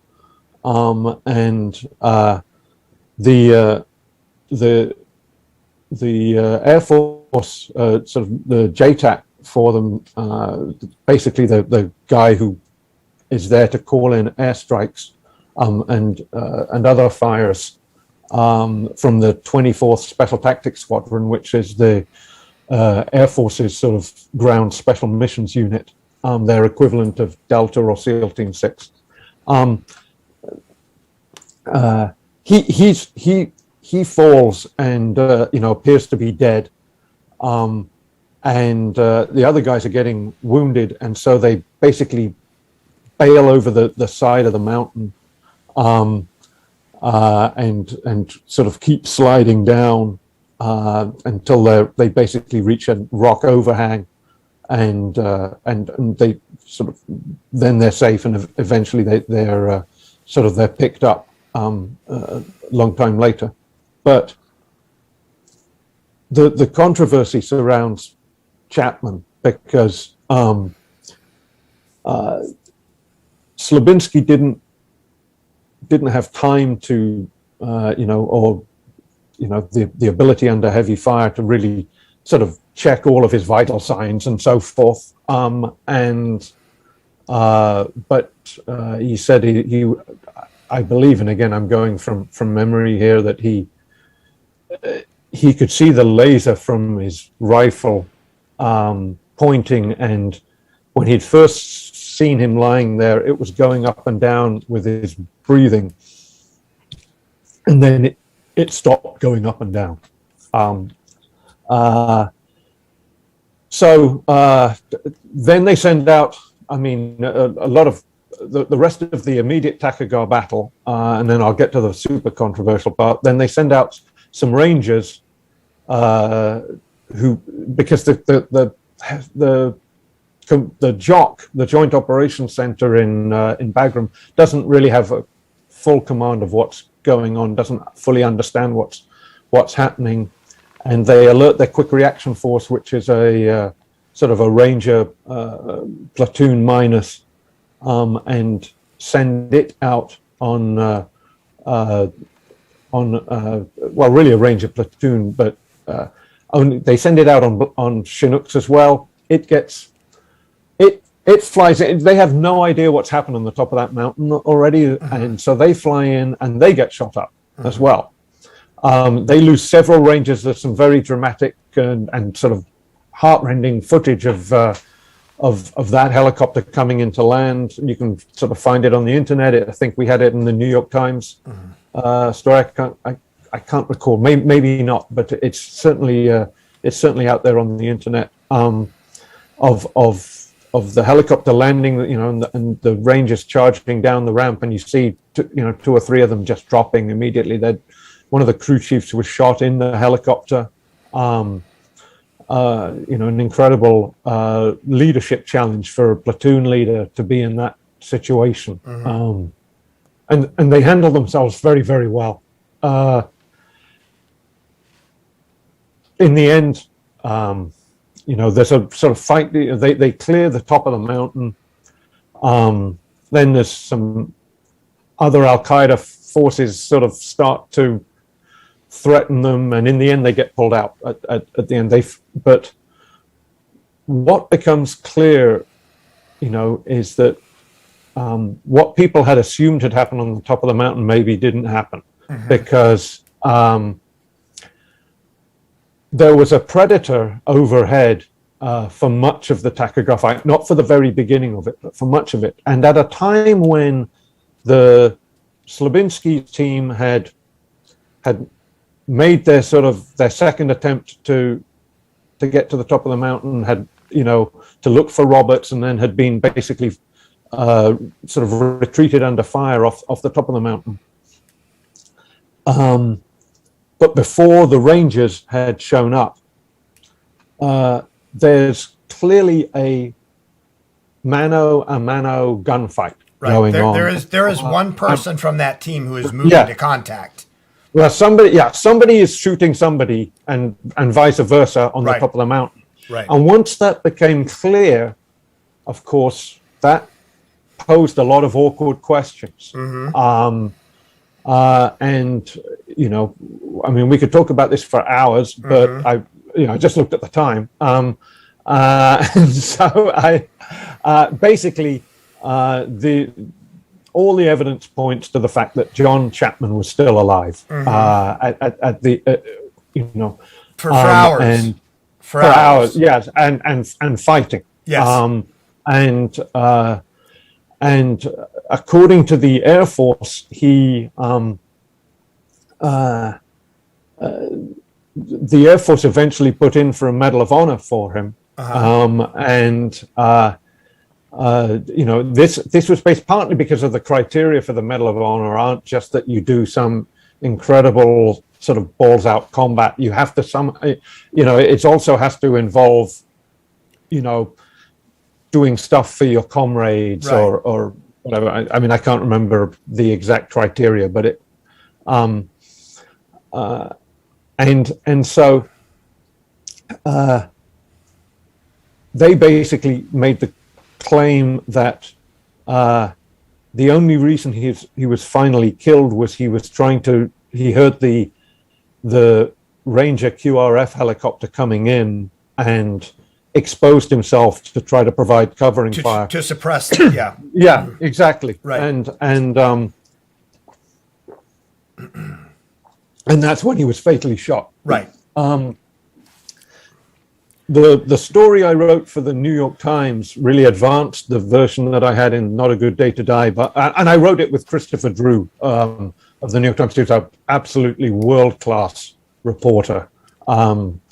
I think he's down teaching college in Louisiana now, but he, he's written some well-known stories and books and so forth. Just a terrific guy to work with. And the story I wrote with Chris was after I'd been tipped off that the Air Force was going to try for a Medal of Honor, and that they'd sort of relooked they'd basically applied, 2016 technology to 2002 footage. And could now trace Chapman's movements much more carefully and so forth, pixel by pixel sort of thing. And this was creating some awkwardness within Jsoc and SEAL Team 6. I mean, the whole thing created a lot of awkwardness, just like Mogadishu created awkwardness between parts of Delta and parts of the Rangers. In 93 rather, Takagar created some issues between Team 6 and the Rangers and AFSOC, and 24th SDS in particular. So that was that story, and then the Newsweek story basically advanced it again. I got access to some more of the video and sort of the Air Force's, what the Air Force was doing with the video, and it detailed the Naval Special Warfare Command's role in basically trying to prevent Chapman from getting his Medal of Honor, right, and ultimately. Sort of almost cutting a quid pro quo sort of deal where the Air Force said, okay, well, the Navy said, if you're going to, or the NSW, Naval Special Warfare said, if you're going to put Chapman in, we're going to put Slavinsky in for a Medal of Honor. Right. And in the end, both of those individuals received the Medals of Honor, Chapman obviously posthumously. So that's the Takagar story in a very big nutshell. I'm sure you've seen the narrated, kind of highlighted version of the Pred feed or the Chapman battle on YouTube or something else. Yes. Do you find that to be an accurate narration of the events? Yeah, this is the Air Force one, right? That accompanied the award. Mm-hmm. Yeah, I think so. I mean, it's a few years since I watched it now, yeah. But I don't remember watching it and thinking, that's a long shot, or they got that wrong, or something. I mean, I don't want to swear to every single word in it, but because they certainly didn't ask me. Sure. But I don't remember thinking that they'd gotten it wrong. So in a generalized kind of timeline, not to get salty about any of this, but Pete Blaber trained up teams, put in teams, ready for the environment, ready for the operation, radio frequencies, all the coordination, battlefield coordination, everything. Somebody else decided, once it was successful and having success, somebody else decided in the middle of an ongoing operation that had been coordinated, planned out, yada, yada, yada, that another unit needed to be heavily involved. So they kind of winged it, with potentially without the proper coordination, without all the pre-planning that goes into it. But hey, let's just, get a piece of this, this successful operation. Let's pull out what's going on that's successful, put in these people. Warm bodies. During that event, an Air Force, TF White, the Hill guy, moves to contact for hours, conducts this engagement with hostiles while he's left behind because this element thought he was dead, and then that element, the higher command of that element, tries to block his Medal of Honor. Yeah, and I think is that fair? Yeah, and I think it speaks to. I mean, this is controversial again, but the politicization of the Medal of Honor, and we've even talked about it on the show in the past, even going back to Vietnam, that medals, including the Medal of Honor, are sometimes given to cover up disastrous military mistakes. And it's not. It's not. But it's not just about it being given. It's about somebody actively standing in the way of somebody who did deserve it. Right, and I don't mean to diminish any heroic actions under fire, whoever it is, and it's also not to say that person doesn't deserve the Medal of Honor. It's to say that the military itself, it starts pushing the award, so no one's going to question the larger events that led to this battle and why it happened in the first place. Sorry. I mean, I think there's some truth to that. I mean, I wrote a cover story for Newsweek on this.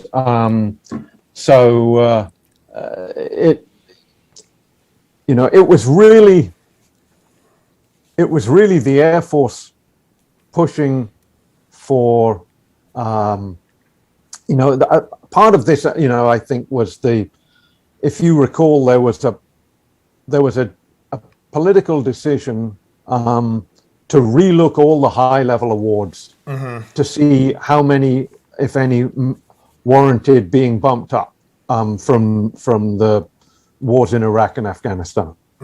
And this was back in the sort of 2015, 2016 timeframe. And I think the Air Force, once they were basically directed by the Defense Department to, along with the other services, to relook their awards, Air Force Special Operations Command was just waiting to be asked that. And they're like, yep, we've got one right here, And then they invested a lot of resources in sort of trying to prove the point technologically that Chapman not only was still alive, not only was fighting, but actually had sort of ended up sacrificing himself for the Rangers coming in. Right. And it was only when Jsoc and Team 6, this is maybe my interpretation, but I mean it based on a lot of interviews. It's only when Jsoc and Team 6 and Naval Special Warfare Command in particular realized that that this was happening, and that they started sort of trying to, basically stall or prevent the effort to get Chapman his Medal of Honor. I mean, amongst other things, the SEALs who were on Slabinski's team had made a bunch of statements in support of Chapman's. I think he had an Air Force Cross to start off with, and somebody in the bureaucracy noticed that the statements weren't signed. Hadn't actually gotten a human signature at the bottom. And when the Air Force went back to them and said, "Would you please sign these statements?" they refused to do that. I think once it became clear that Chapman's Medal of Honor was probably going to happen, then they decided to go for one for Slabinski. I've always thought that Slabinski was placed in, a series of horrible circumstances in this situation. Right.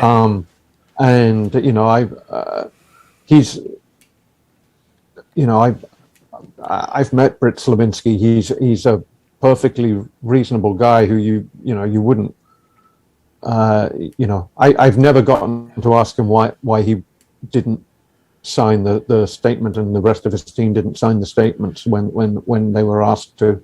But the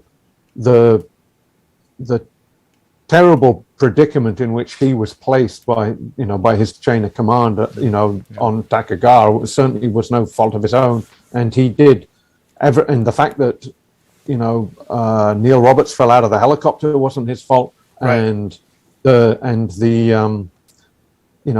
when he did have some agency, he used his agency to rally his troops and go back into the teeth of what they knew would be a hellacious reception, to go back to the top of the mountain and try to get their comrade.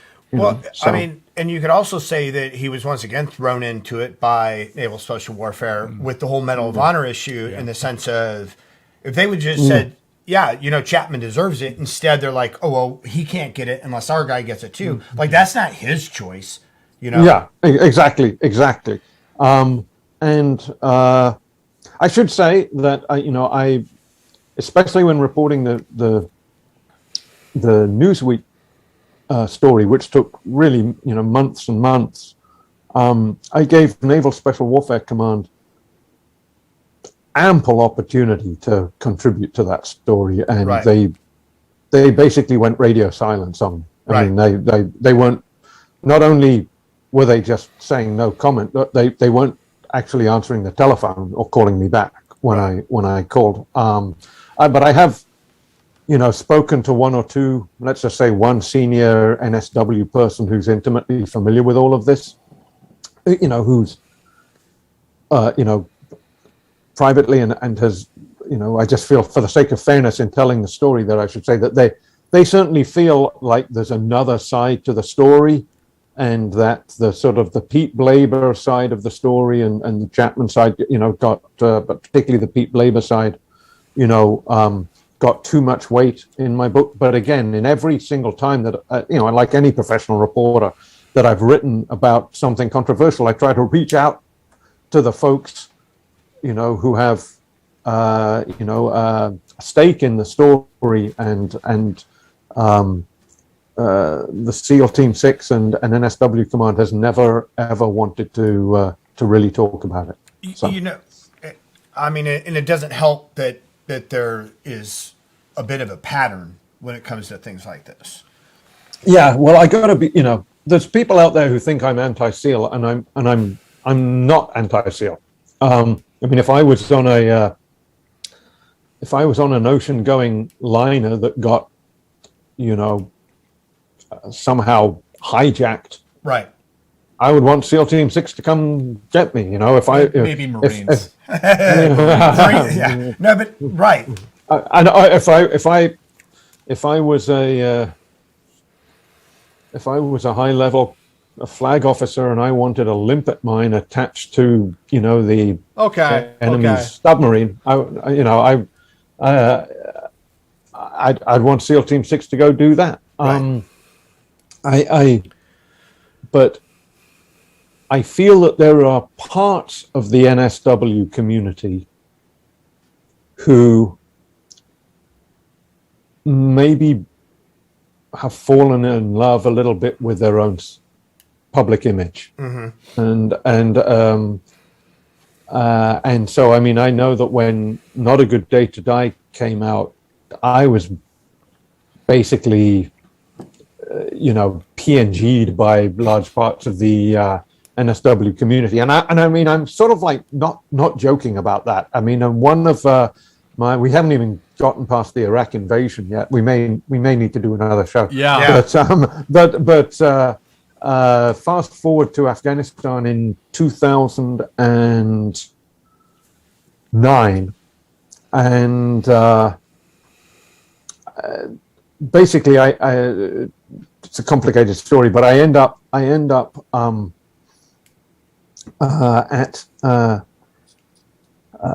I was supposed to go in bed with a special forces team, and two things happened. One I'm only suspicious about, and one I'm certain about, that were deliberate. I was at Kandahar Airfield and had been waiting for a helicopter to they were on a circuit at that point in Afghanistan, and we were going to jump on a helicopter to go to I can't even remember where this team was, maybe Zabul, and I'm not sure.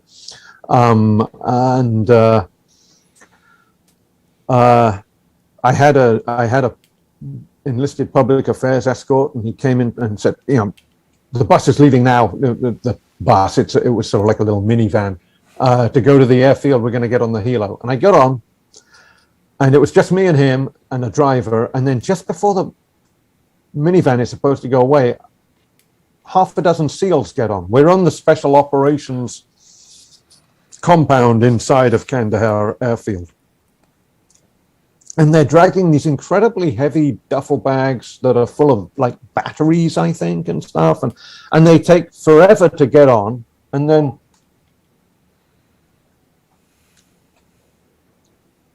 one thing leads to another. We missed the helo, right? Which is, the most bizarre thing that's happened to me. Well, actually, there's a lot of competition for that title. But the most bizarre thing that's happened to me in bed, I was going to say, there's been a few bizarre things. But, and I've always wondered whether that was I don't remember them getting on a helo. Mm-hmm. And when I say we missed the helicopter, I could have almost walked from my hooch out the gate to the airfield to the actual tarmac and gotten on, but we somehow missed it. So we end up going to the sort of plan B was to take us to Kalat in Zabul, where there was a fairly, medium-sized U.S. base there, like a FOB and forward operating base. But there was a small special ops compound there, and we were supposed to go there and wait, and maybe a convoy or a helicopter would come through and be able to take us on to where this A-team was. And the occupants of that compound was another SEAL team. So we get there in the middle of the night, and we're greeted quite graciously by some sort of like an enlisted guy, not an operator, who I think had public affairs as an additional duty, or maybe he was actually public affairs enlisted. I can't remember. And a very articulate intelligence officer who was a reservist, who was I think a detective from California or something in real life. But I never saw him again because he had like the nighttime shift or whatever. And bottom line, not a single enlisted SEAL would talk to us while we were there. And when I say talk to us, I don't mean like be interviewed by us. Mm-hmm. I mean myself and the photographer I was with, I think it was Chris Maddaloni at that point. Not a single SEAL would, if you went into the like the shower facility to shower or to shave, and you sort of walked up beside a sink and got ready to shave, the guy beside you would like wrap up his stuff and walk out. And when we walked into the little chow hall they had, everybody would stand up and walk out. This went on for like a week.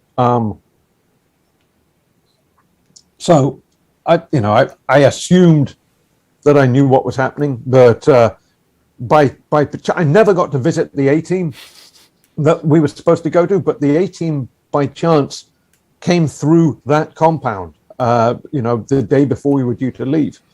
And so I interviewed them for to get the sense of what they were doing and get a story out of it.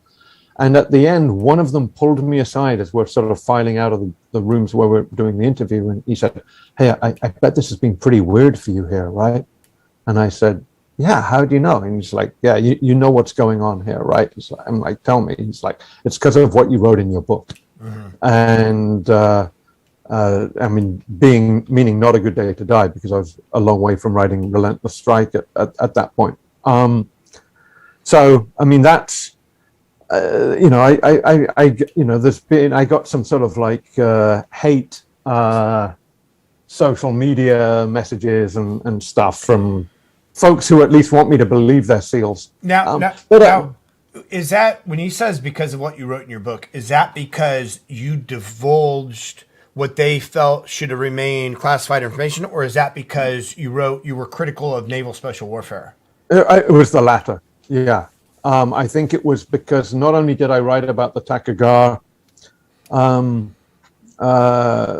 operation through the eyes of the people that I interviewed about it, basically, and using my own judgment from the facts that were laid before me.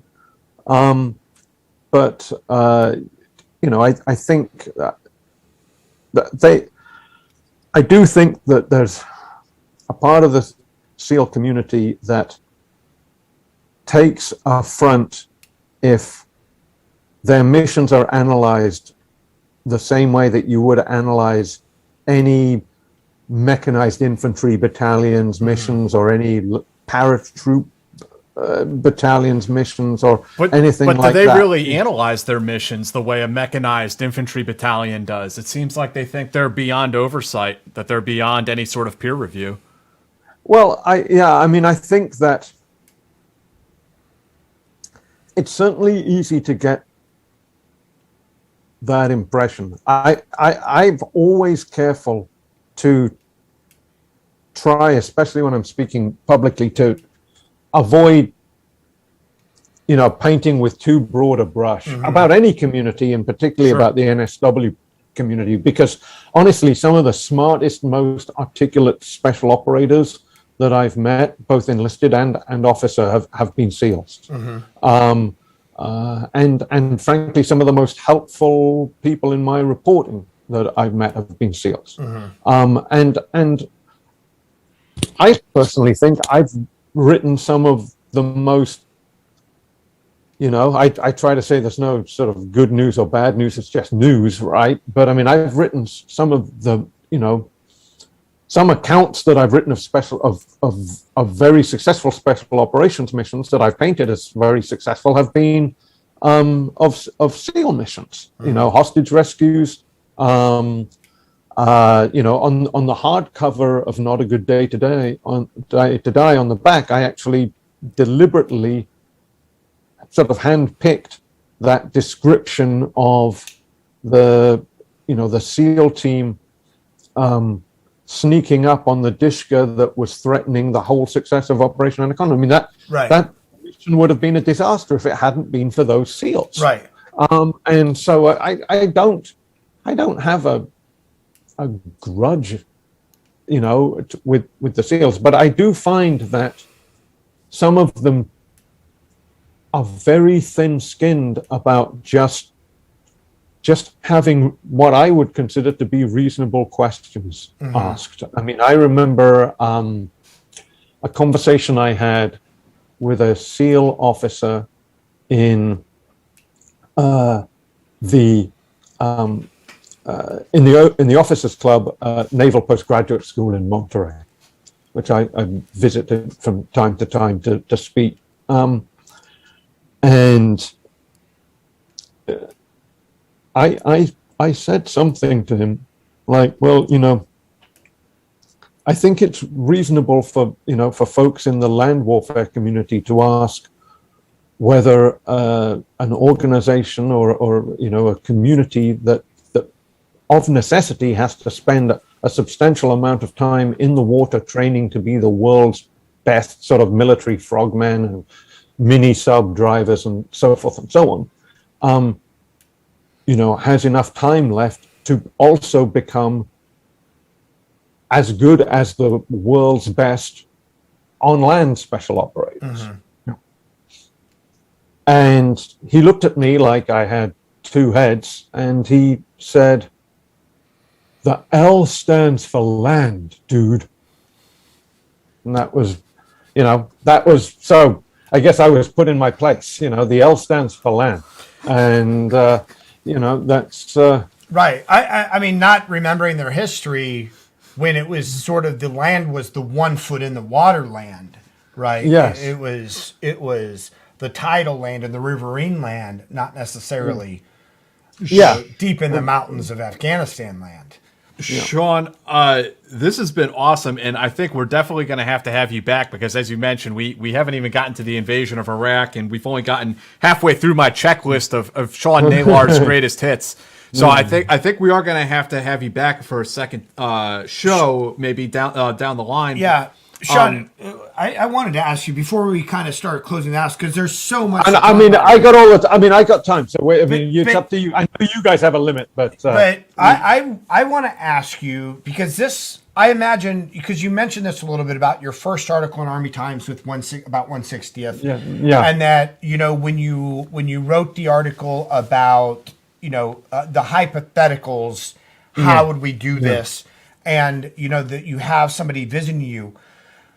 Plus these people, right? A lot of times you're embedded or you meet them or whatever. How, as a journalist who, I don't want to know that if you're like, you're pro-military or anti-military because it seems like you're a journalist. You like the people that you like, you respect the jobs that they do. How do you weigh the information that you come across versus the secrets that you might be learning, and we've had a discussion about this, when people in these units or operations or whatever might take offense. Like, what process do you go through when it comes to something like that? As a journalist, as a friend of these people, as, Yeah. It's a good question. And there's no one all-encompassing answer, I suppose. But to take Relentless Strike, which caused a huge stink, but then so did other individual stories that preceded it, and I'd make a few points. Number one, almost always, if I'm writing something of that nature that hasn't been published before, I'm getting it from made men in the special operations community. Okay. This is not like covering the conventional army and some E3 who's come across secret plans is whispering them to you, right? There are virtually no E3s in the soft communities. In the Ranger Regiment there probably are, and maybe some junior enlisted in the 160th, but if you're writing about special mission units, they're all sort of seasoned NCOs and officers. So you have that, right? In other words, somebody who has a clear stake in his colleagues or former colleagues' safety and an emotional stake and everything else is telling you should publish this. It's okay to publish this. Okay, that's normally a person or persons whose ability to judge that is far better than mine, and they're saying it's okay to publish it, right? Because what people don't realize when they read a book like Relentless Strike is the amount of stuff I've kept out of it. Right? Sometimes people will say, hey, look, don't put Joey's last name in there because he's moved to a different unit now, or whatever the case may be. And sometimes it's just my assessment, like, I don't need to have that guy's name in there and so forth. I got beat up soundly by senior special operations officials for using a lot of true names in Relentless Strike. But I tend to take the attitude that if you're writing a history, you should really write it with people's real names, and you certainly shouldn't write it with fake names, Now, I'm always open to persuasion on any of that. I reached out to very senior figures at SOCOM and Jsoc when I was writing Relentless Strike, and they very politely declined to be, to have input, for their commands to have official input into the book, to set me up with interviews and so forth. And of course, if they had done that, that would have given them an awful lot of leverage to start bargaining with me about, if they'd said, hey, you want to write about this cross-border raid into Pakistan, we'll give you, two of the guys that were on that raid to talk about it. If we give you these in return, you have to not mention anybody's last name or whatever the case may be, right? Okay, fine. That's. But when you refuse to engage, you lose a lot of leverage, and I think, frankly, it's harder to take too seriously after the fact. Right. When people get so bent out of shape about it. So that's part of it. I generally would take the attitude that if you can make a strong case to me that somebody's life is going to be in danger or some future operation is going to be in danger, then I'll listen very hard to that argument. But if it's just we're special ops and our names can't be made public, then or it's classified, none of that is a strong enough argument in and of itself to not publish. You have to give me an actual sort of join the dots logical argument to explain to me why this in particular would be so damaging. And most of the time when you've seen commands or the federal government get completely bent out of shape about stories, in the end, everything from like the CIA's secret prisons or the NSA, hoovering up Americans' telephone records or whatever it might be. In the end, somehow, when those stories have come out, the Republic has stayed intact. Right. And I would argue the same applies to any of my stories. I like I said, I actually kept a lot of stuff out of the book. I mean, an example of something where I wouldn't publish a name is if I knew somebody was undercover now, whether in like undercover in real name or undercover with a cover name. If somebody told me that, then I would try to find some way to write around that. But there's a lot of spurious arguments that get presented to reporters for trying to keep stuff out. I'm of the opinion, and I've said this publicly in the past, and at least one special ops conference, that Jsoc in particular, and as a result, because Jsoc culture has become basically SOCOM culture, Jsoc was formed in 1980, in the wake of the failed attempt to rescue the Iran hostages. And, and it took, I think, as its culture, the special mission unit culture that basically belonged to Delta at that point.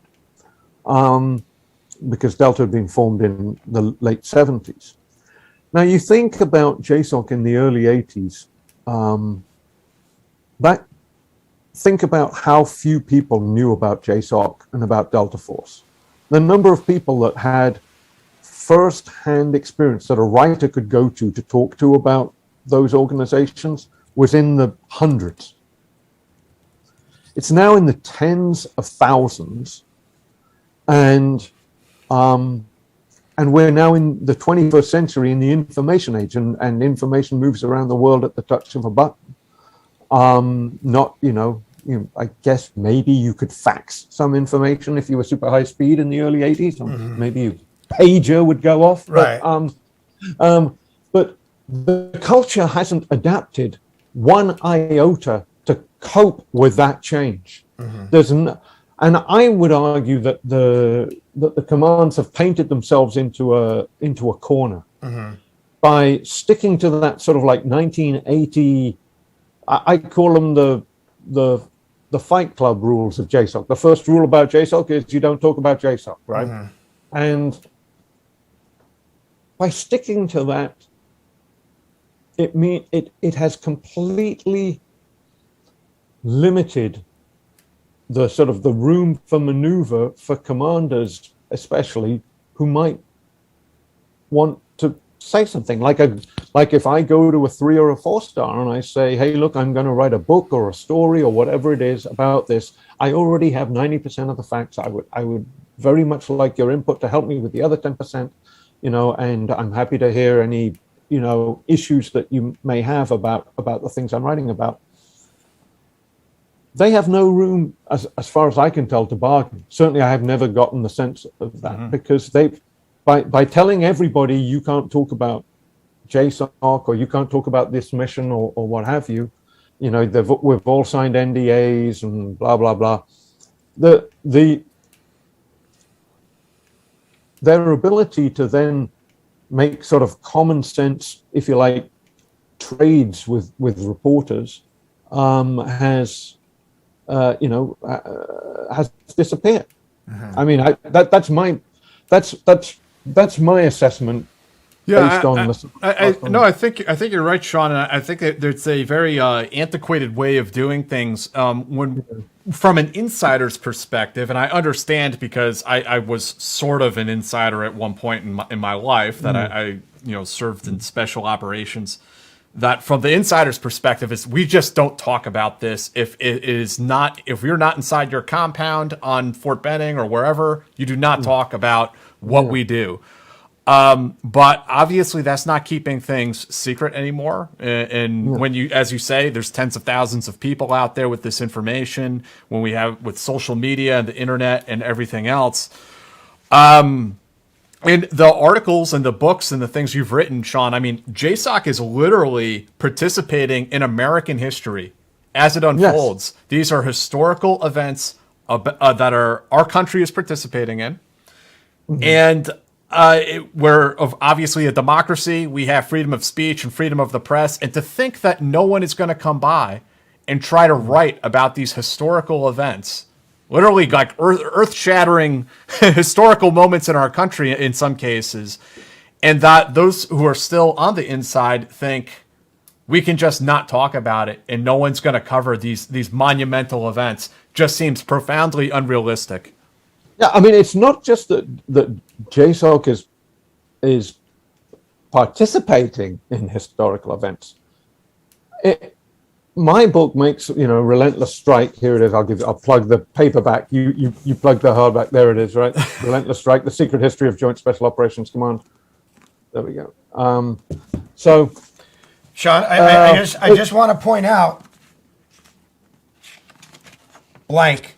So we're gonna have to have your Herbie Hancock on there. I our library. I asked you guys if you wanted to, bring me up and put me up in a lavish hotel in New York. This guy wanted me to fly him up here. I could do. We did as long as. I'd be happy with the Acela. That's fine. No, I was going to say, as long as your definition of lavish hotel is the same as two former Rangers' definition of lavish hotel. That's right. You've got your couch, right? Maybe for part 2, Sean. But no, go ahead, continue, please. So, I mean, Jsoc was the supported effort in Iraq and Afghanistan.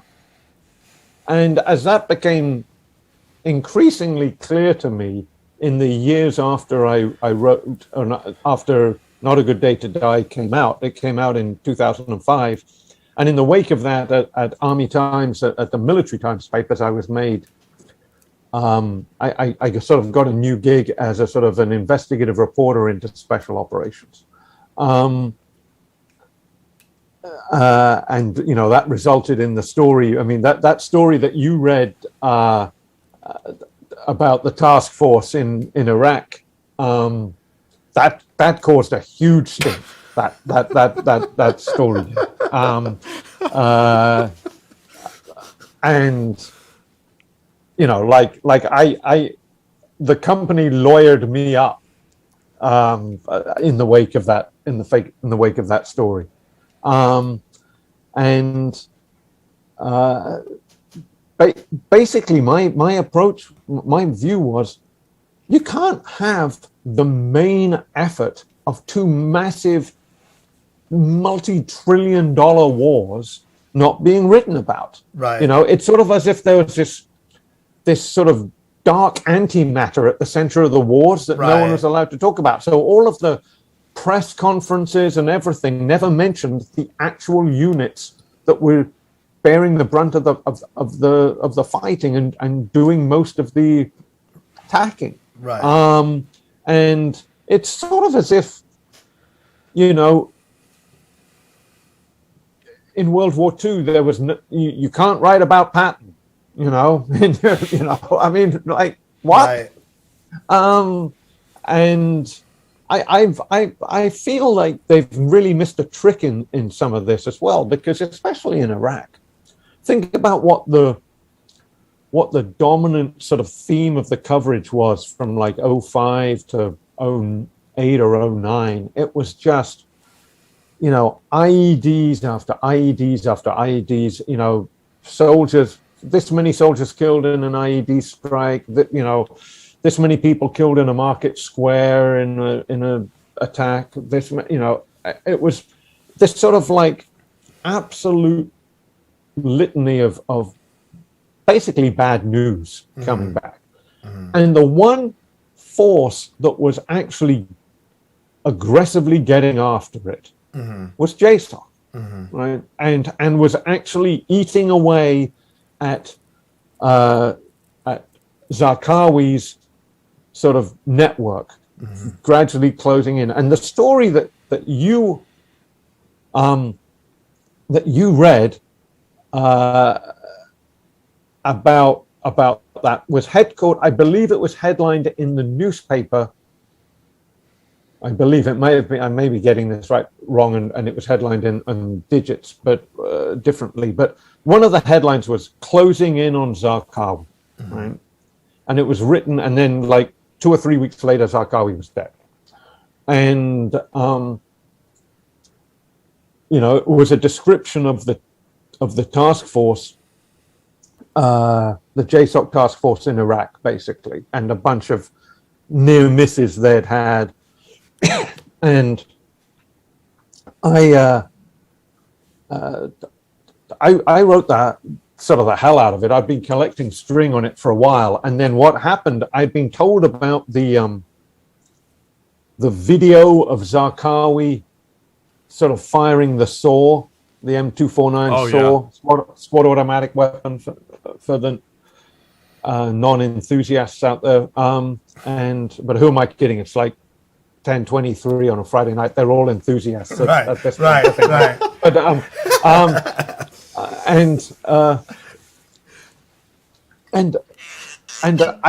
I had this detail about how, you know, he'd put out this propaganda video, but in fact they had the full video that showed, Zarqawi had put out a propaganda video, but they had the full video that showed him not actually knowing his way around. Yeah, they had to load it for him. Right. Yeah.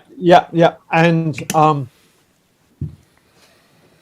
then suddenly the command, the U.S. command, the coalition command in Baghdad released that video, which I'd had as a little. I didn't have the video, but I'd had sort of the description of it, and I'm like, okay, there's the news nugget. I got to go with my story now. So I wrote the whole story up, and my bosses said at the end, you know, look, we got to send SOCOM.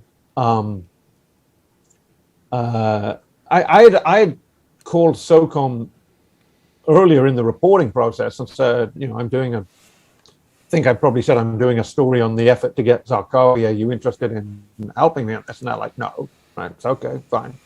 And then at the end of the reporting process, you know, I was told to send an email to them highlighting what the story was going to say.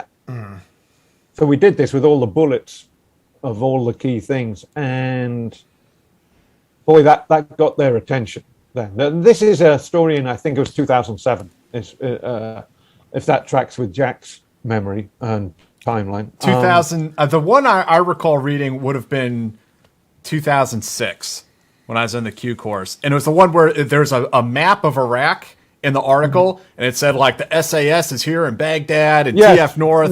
No, that's so it must have been 2006. Then it must have been 2006. I'm sorry. I thought it was 07. And so then they call us, and then they're like, "We're very concerned about this story." I'm like, "Hey,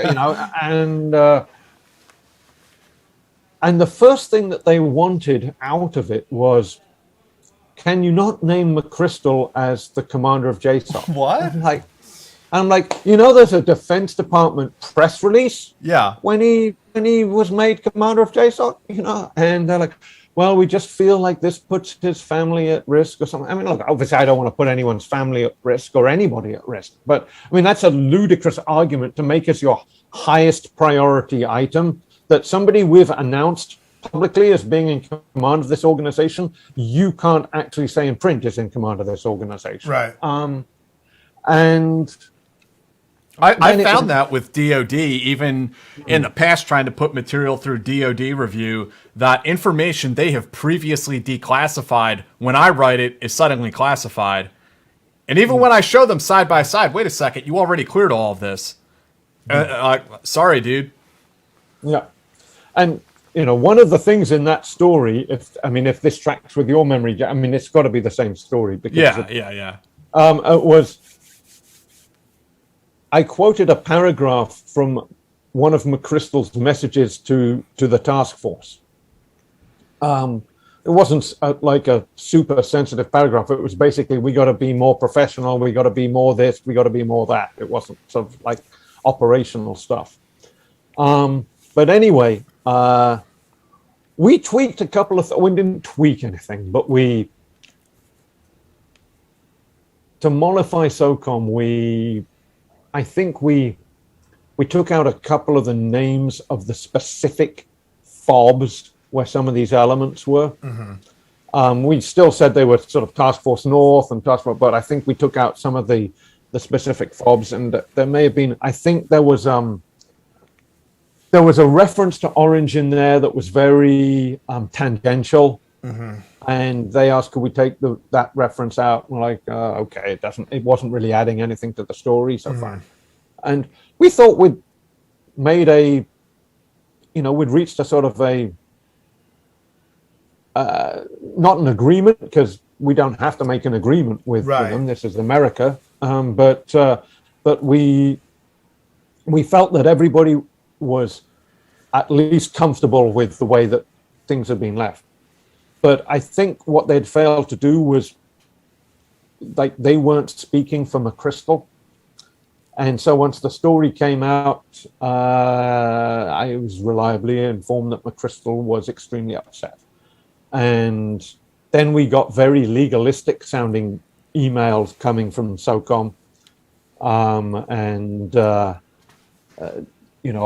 I found myself in downtown Washington talking to, a top lawyer at the Gannett Corporation's expense, because Gannett was the publisher of Army Times then. Mm-hmm.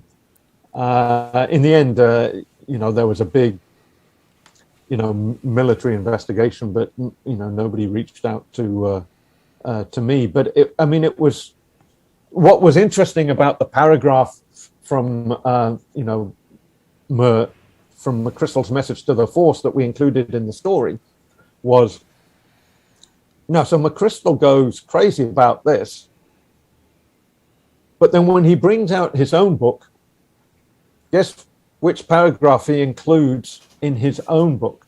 The same paragraph, and much of the same information, frankly. So, at one point it's a threat to, mom and apple pie, but then it's not when it's in his book, so... and surely General McChrystal and his staff did not court and groom journalists and place articles in the press. I'm sure none of that ever happened. Well, it didn't happen to me, but I suspect it did to other people, yeah. I think we have a few user questions yeah. here from the show. Hit up.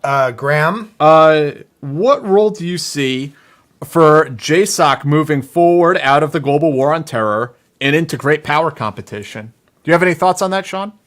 Yeah, I mean, look, I think, and look, I don't want to mislead anybody. I mean, I don't cover Jsoc on a week-to-week, month-to-month basis the way that I used to. So, my knowledge is to an extent a little dated. I mean, I think we can say two things with a fair amount of confidence. They will remain the lead effort in the counter-terror fight, which isn't going away. I mean, look, they've got a task force in Syria right now. Okay.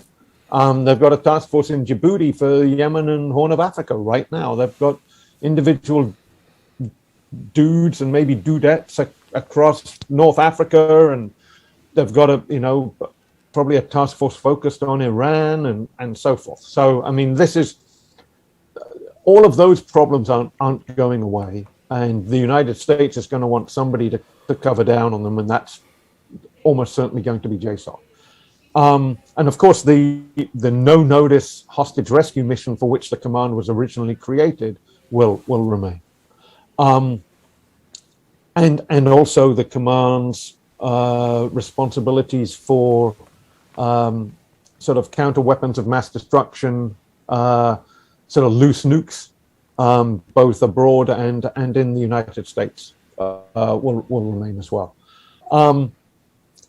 I think that, in the years after 9/11, and particularly after, I would say, 2010, Jsoc, as did sort of the rest of the military, obviously became increasingly proficient at cyber.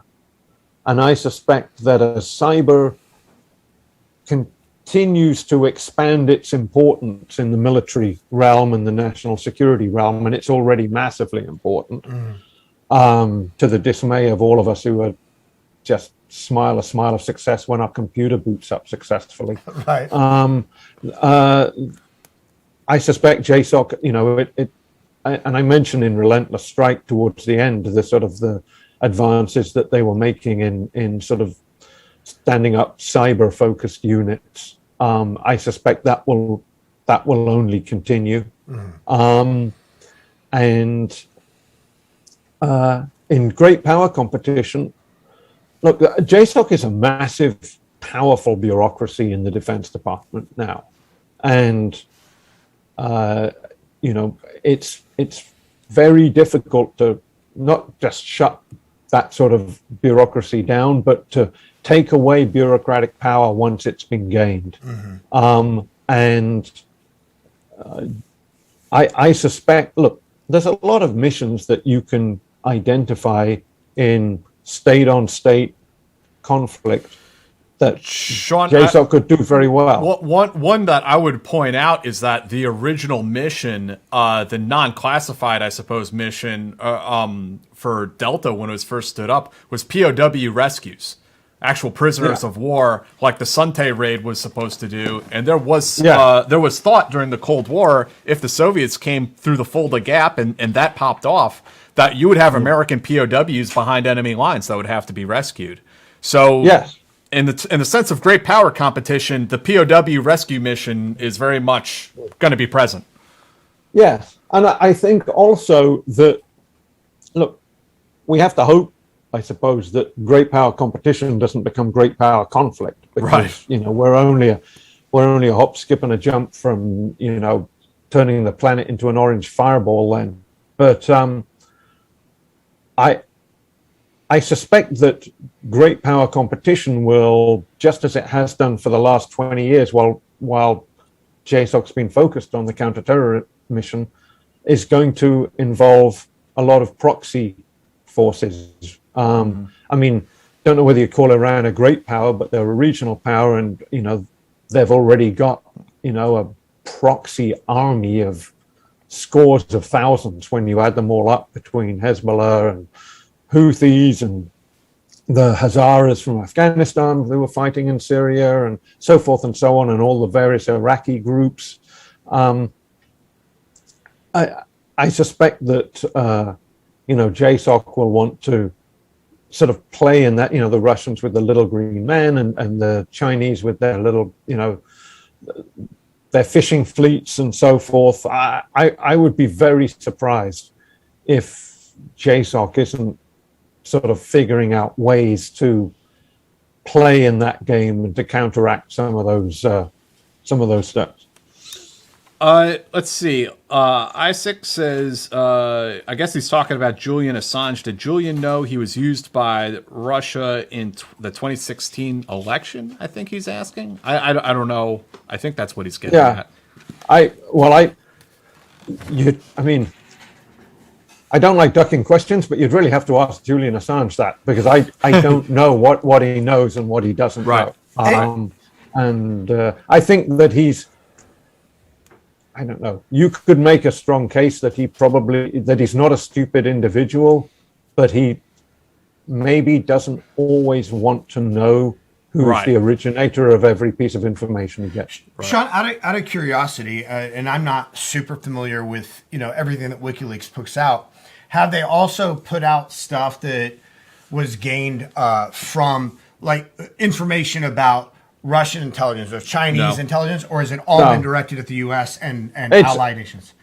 It's mostly directed at the United States, and I mean that's one of the main charges, not legal charges, but sort of criticisms, of Assange, is that he says he's for transparency, but he sort of goes after the big democracies, but not the actual real authoritarian governments that could, I'm a reporter. I think all governments could do with more transparency, but sure. I think, you could make a case that, Xi Jinping's China and Putin's Russia could do with an awful lot more transparency. Right. So, now but we don't necessarily know if that is because he is, or the organization is anti-American, or he's just pro-Assange and knows that other governments would have no problem eliminating him or others if they stood up against them, right? Yeah, I have no idea. I can't really speculate as to his his motivations. And I suppose you could also make the case that in a free society, it's easier to get that sort of material to Assange than in a closed society. Right. Jackson says, can you elaborate on the interagency support activity you wrote about in Relentless Strike, not TFO? Did the U.S. retain that sort of capability for low visibility direct action strikes? So two things. One, I'm not exactly sure what Jackson is talking about, and I'm sorry, Jackson. I was telling these guys before we went on air that it's been more than 7 years since I stopped the writing of Relentless Strike. Mm-hmm. So and I'm 54, which feels ancient to me, and I no longer have a photographic memory. Not that I ever did, but it was better than it was now. And secondly, and perhaps more importantly, I left everything on the page in that book, mm-hmm. With a few exceptions that were just somehow like specific incidents that I somehow never got around to writing about. I've been starting to research for this interview earlier today. I was looking through some of my old files, and I found a sort of a file I called like Relentless Strike Left Unsaid or something like that. And I smell a bonus segment in this file. Well, it's the point is it's like 4 sentences long or something. There's almost nothing there. Do you remember? I think it was the 2013 mass casualty event that the Rangers had in. And somehow I don't think that got into the book, and I should apologize to the relatives of the Rangers who killed it. I can't remember why that didn't make it in, but I think that was in there, and one or two other things. But generally, if I had a juicy topic to write about, I put everything that I was reasonably confident in into the book. Sean, have you ever been torn between what you felt as your obligations as a journalist and then what you felt as your obligations to like the men you knew or the people that you knew? Yeah, I'm not sure. I'm trying to think if that's ever happened in the soft community. Mm-hmm. I mean, I think that, and sometimes you don't even realize it until later, that, hey, I should have written that story. Why didn't I write that story? And it might be 5 years later, and you're like, God, did I somehow wimp out of that story because I didn't want to make myself an enemy in the fob that I'm living in. Right. I mean, I hope I didn't do that too often, and I mean, I've got enough people upset at me over the years that, that would argue that I didn't. But I think I don't think you have to be a defense reporter, or let alone a special ops reporter. I think every single reporter that covers a community has that as a risk. Yeah. So you have to police yourself and your own emotions and your thought processes, and really not pull your punches. And good editors should help in that. I mean, you should feel comfortable telling an editor, hey, I think this is going on. Do you think we should write about it? And it might get me kicked out or whatever. If it's in the States, that's never going to really be an issue for me. I mean, I think that comes way more likely to happen if you're embedded than, and I haven't been embedded with anyone for like a decade now, I'm afraid. Right. So, yeah. Interesting. KJM says, in terms of military and intelligence cooperating with journalists, what do you see as needing to change to maximize transparency going forward? What are the main sticking points? I think the sticking points are three things. One, culture. I say three things. I mean, if I had an hour to think about it, I might come up with a list of 10. But one is culture, one is human nature, and one is sort of like reality, if you like. So the culture, we already talked about sort of the Jsoc culture. And, I would argue that goes for a lot of secret organizations. If you're brought into an organization and the message you receive from the day you walk in the door of that organization is everything we do is secret. You can't talk about what we do, whether that's CIA, whether that's Jsoc, whether that's NSA, doesn't matter, then it's incredibly difficult to shift off of that position for as an organization or as an individual, I think. Secondly, there's sort of human nature, which is, if I talk about this, even though maybe I've been told I can talk about it, what if I get in trouble later? Or what if talking about this makes my organization look bad? What if we've committed to transparency, except that now what if we commit to transparency and the first thing that happens after we commit to transparency is, we launch a drone attack on a family, and as our last act in Afghanistan, or something like that, I mean, we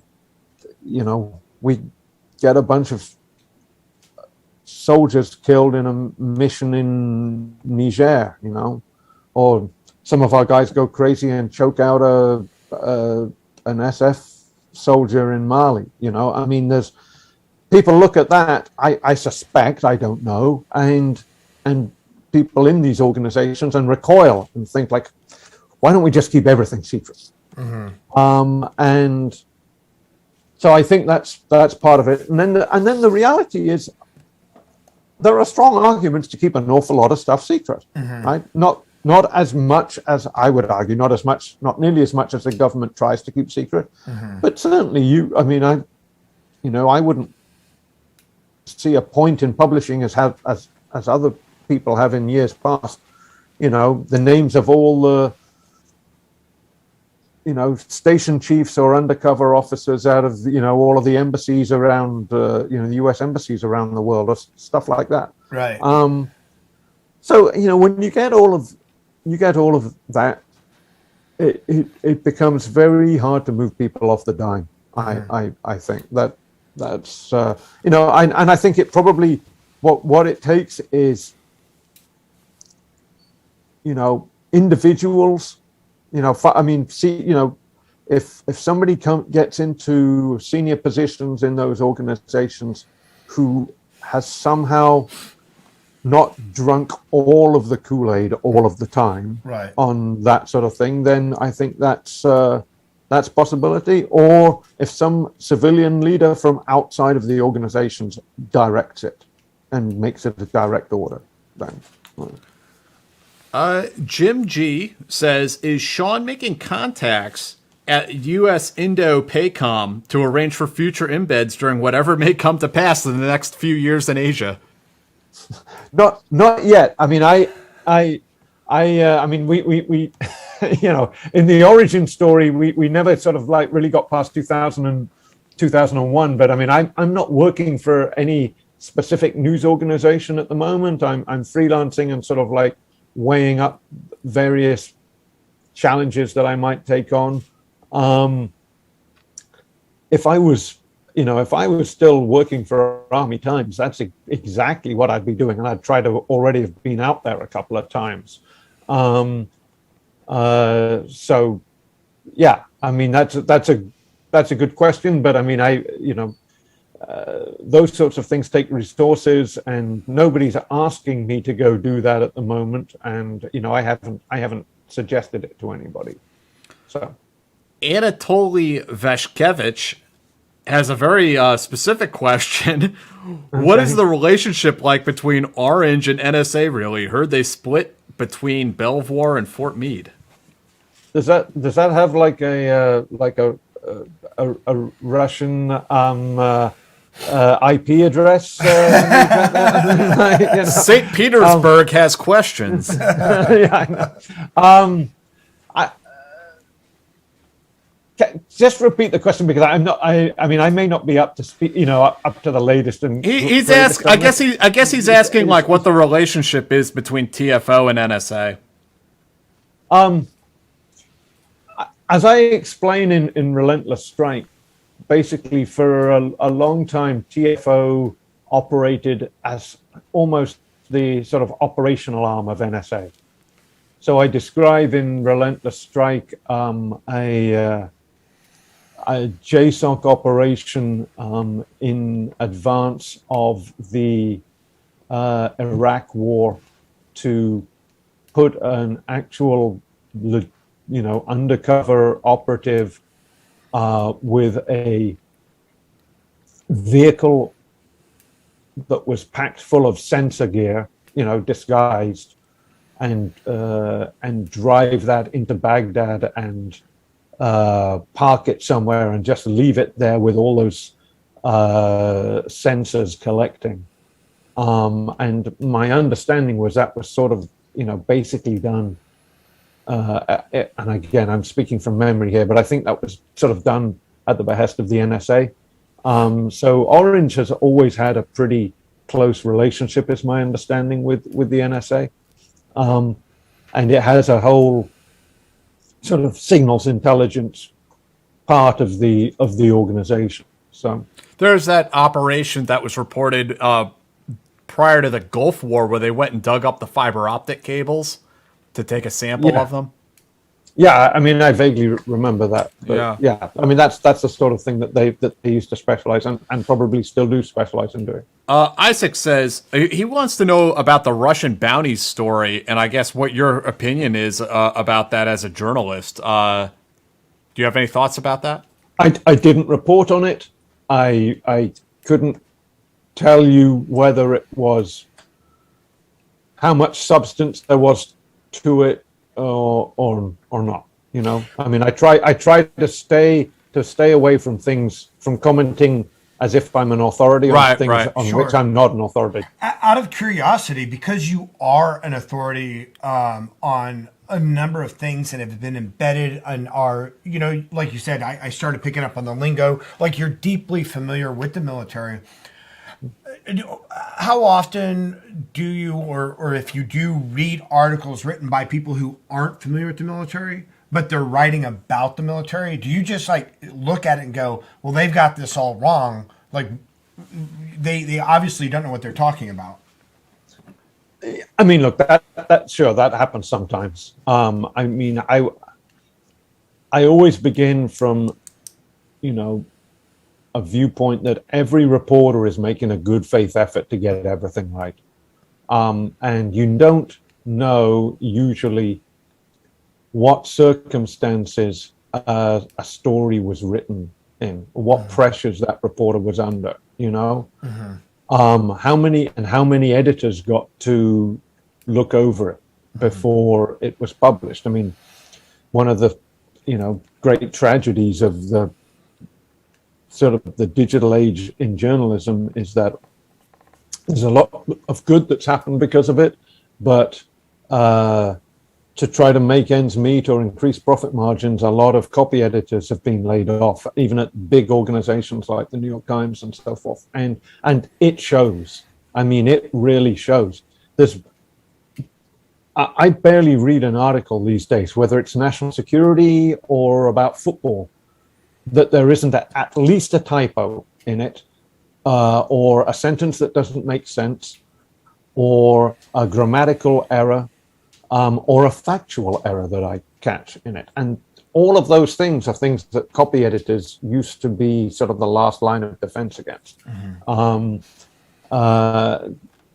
I do, sure, you know, I mean, I'm lucky that I got to spend a career and I've reporting on this stuff, so I got to know, I know the lingo. Although, by the way, if you take a few years out to write a book and other stuff, or the lingo changes.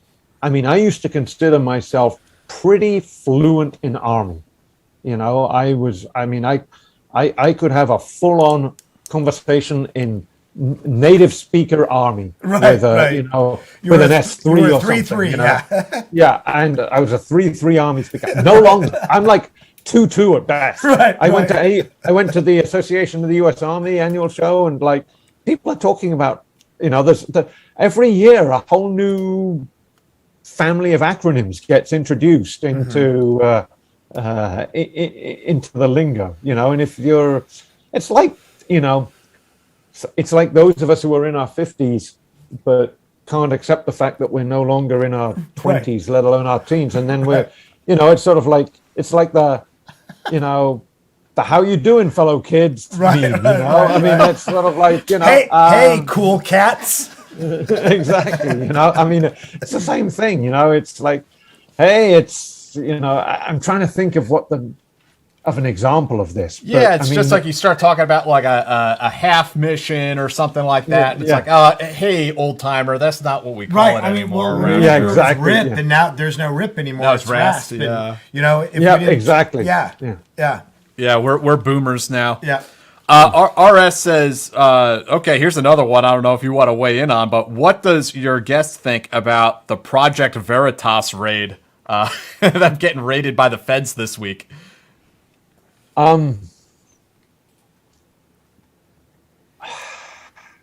Look, I first of all, I know next to nothing about that raid. Okay, so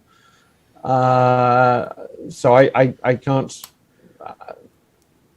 You know, if the feds have belief that a crime has been committed, then I guess they're going to radio. I probably should stay away from that because I haven't read a single article about that. That's fair enough. I don't know. Brad asks, what can you say about Jsoc intelligence gathering capabilities overlapping with CIA paramilitary?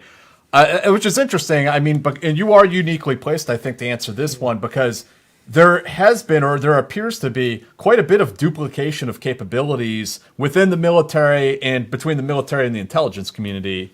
Yeah, I think that's fair. I think, and I do get into this in Relentless Strike, especially about sort of the expansion of intel gathering at sort of all levels, in Jsoc. So I mean,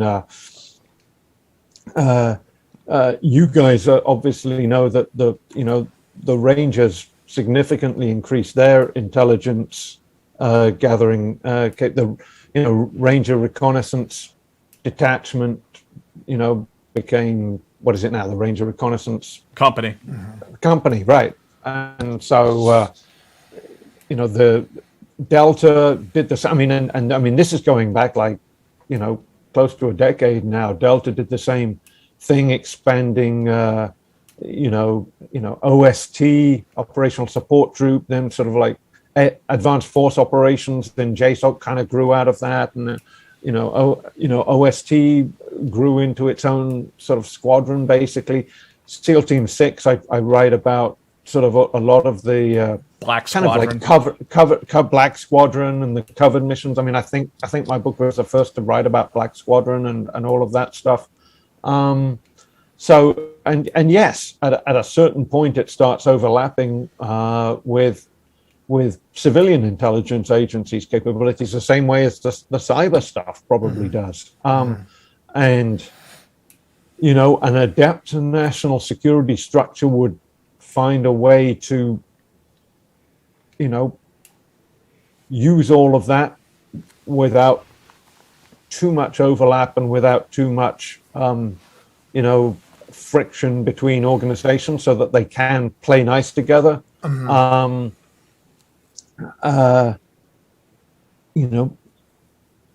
Just like the old Rand, I mean, it's a slightly different context, but the old Rand Corporation study on Vietnam went, bureaucracy does its thing. I think it was Comer who wrote that. And,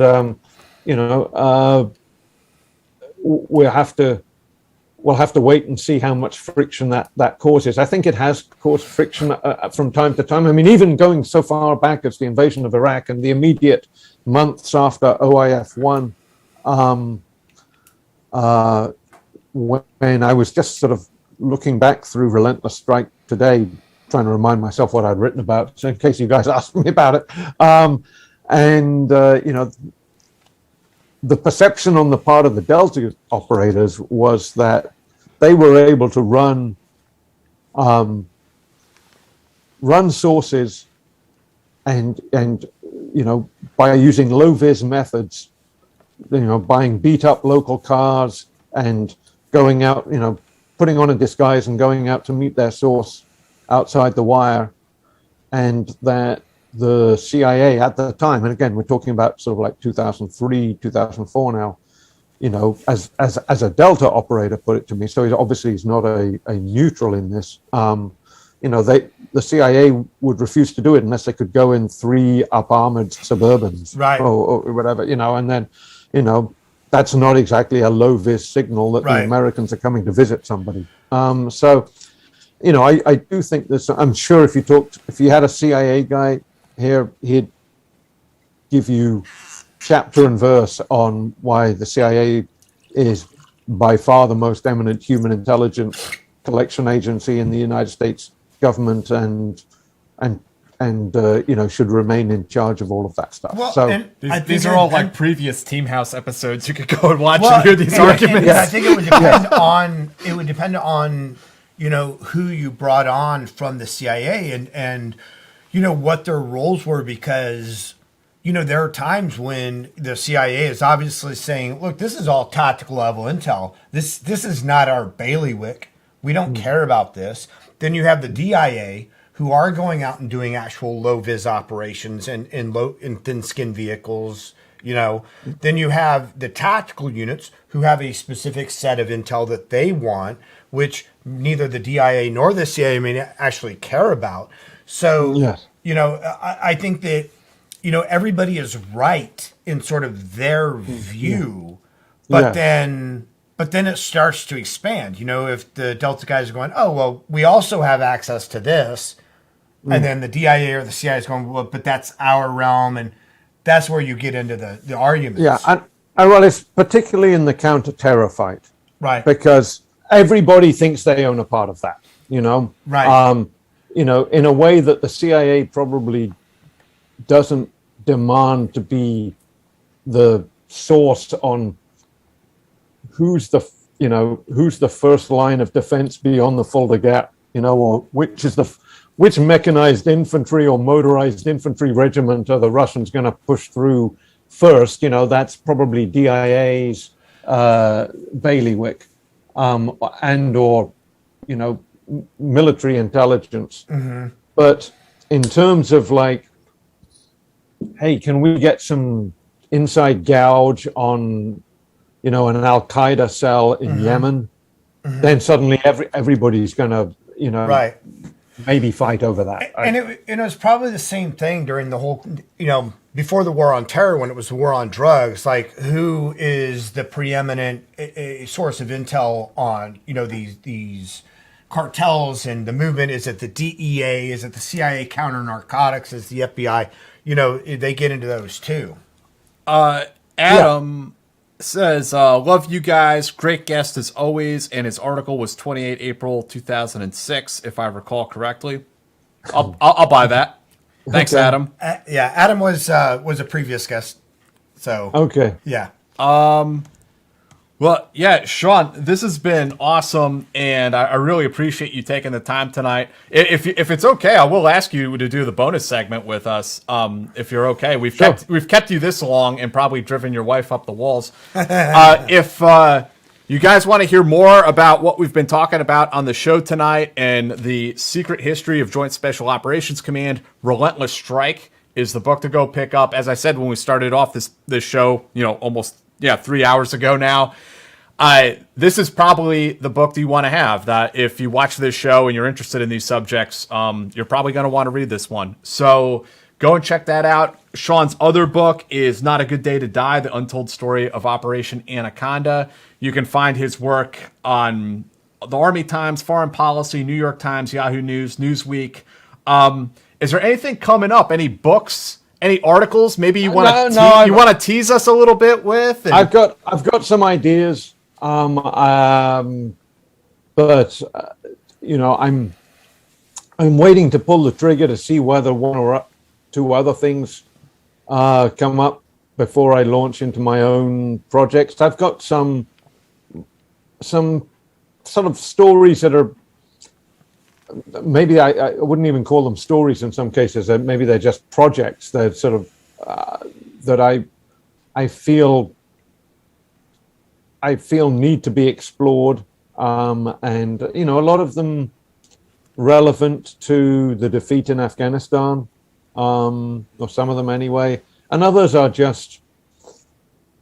There's always they're great stories, but there's always a reason why a great story hasn't already been written, either by me or by somebody else. And that's because it's usually because it's hard to get, And so there's a few of those too. So I'm thinking I'm giving some thought to creating my own platform, like a Substack sort of thing, and then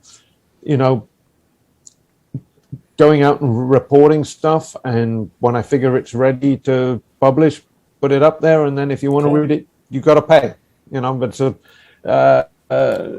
maybe cut out the middleman, as they say. Yeah. But I am open to, I'm on Twitter at Sean D. Naylor, and anybody that's got a good idea or a great story that they think I would be suited to tell, I am all ears, always. So, Sean, would you? This is kind of a weird question, but I mean, I have a feeling because I have a feeling about it because of how you speak about the people that you've been, embedded with and whatnot. But do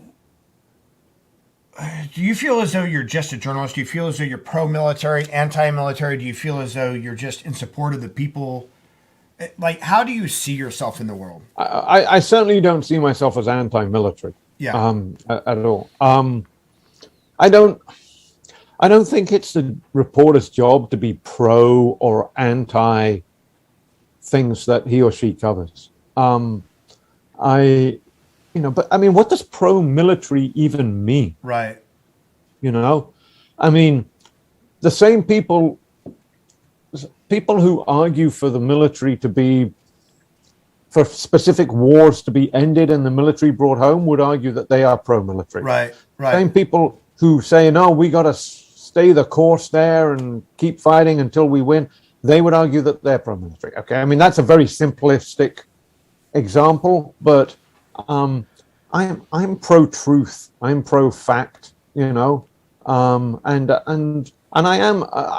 not ashamed to say it. I'm a U.S. citizen. I became a citizen, more than 20 years ago, and I'm a proud U.S. citizen. So I regard myself as a patriot, and I regard what I do and what all the other reporters in the United States are doing as important work, for the United States. It's not we're not paid by the taxpayers in that way. I don't regard myself in that way, but I think it's very important to have people in a free society who are telling voters, citizens, what's happening, and particularly what's being done with their money, and in the case of the military, what's being done with their sons and daughters and in their name abroad.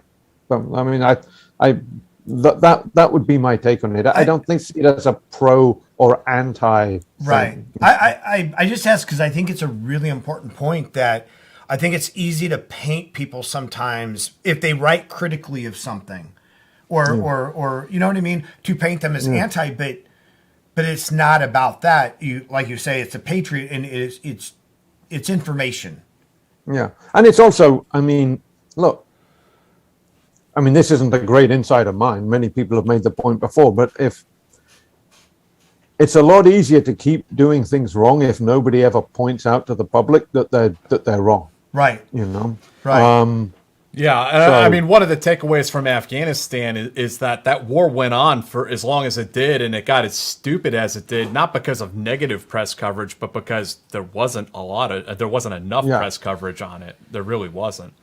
Yeah, I mean, and this is a whole other topic, but I mean, you will notice that as the wars really started to turn,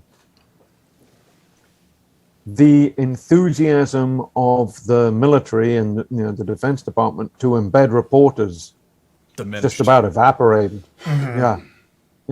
Yeah. So, I mean, that's that tells you something right there. Yeah. Sean, we will. We're definitely going to do this again. We have to have you on again. Maybe 6 months down the line, we'll have you back and continue this conversation.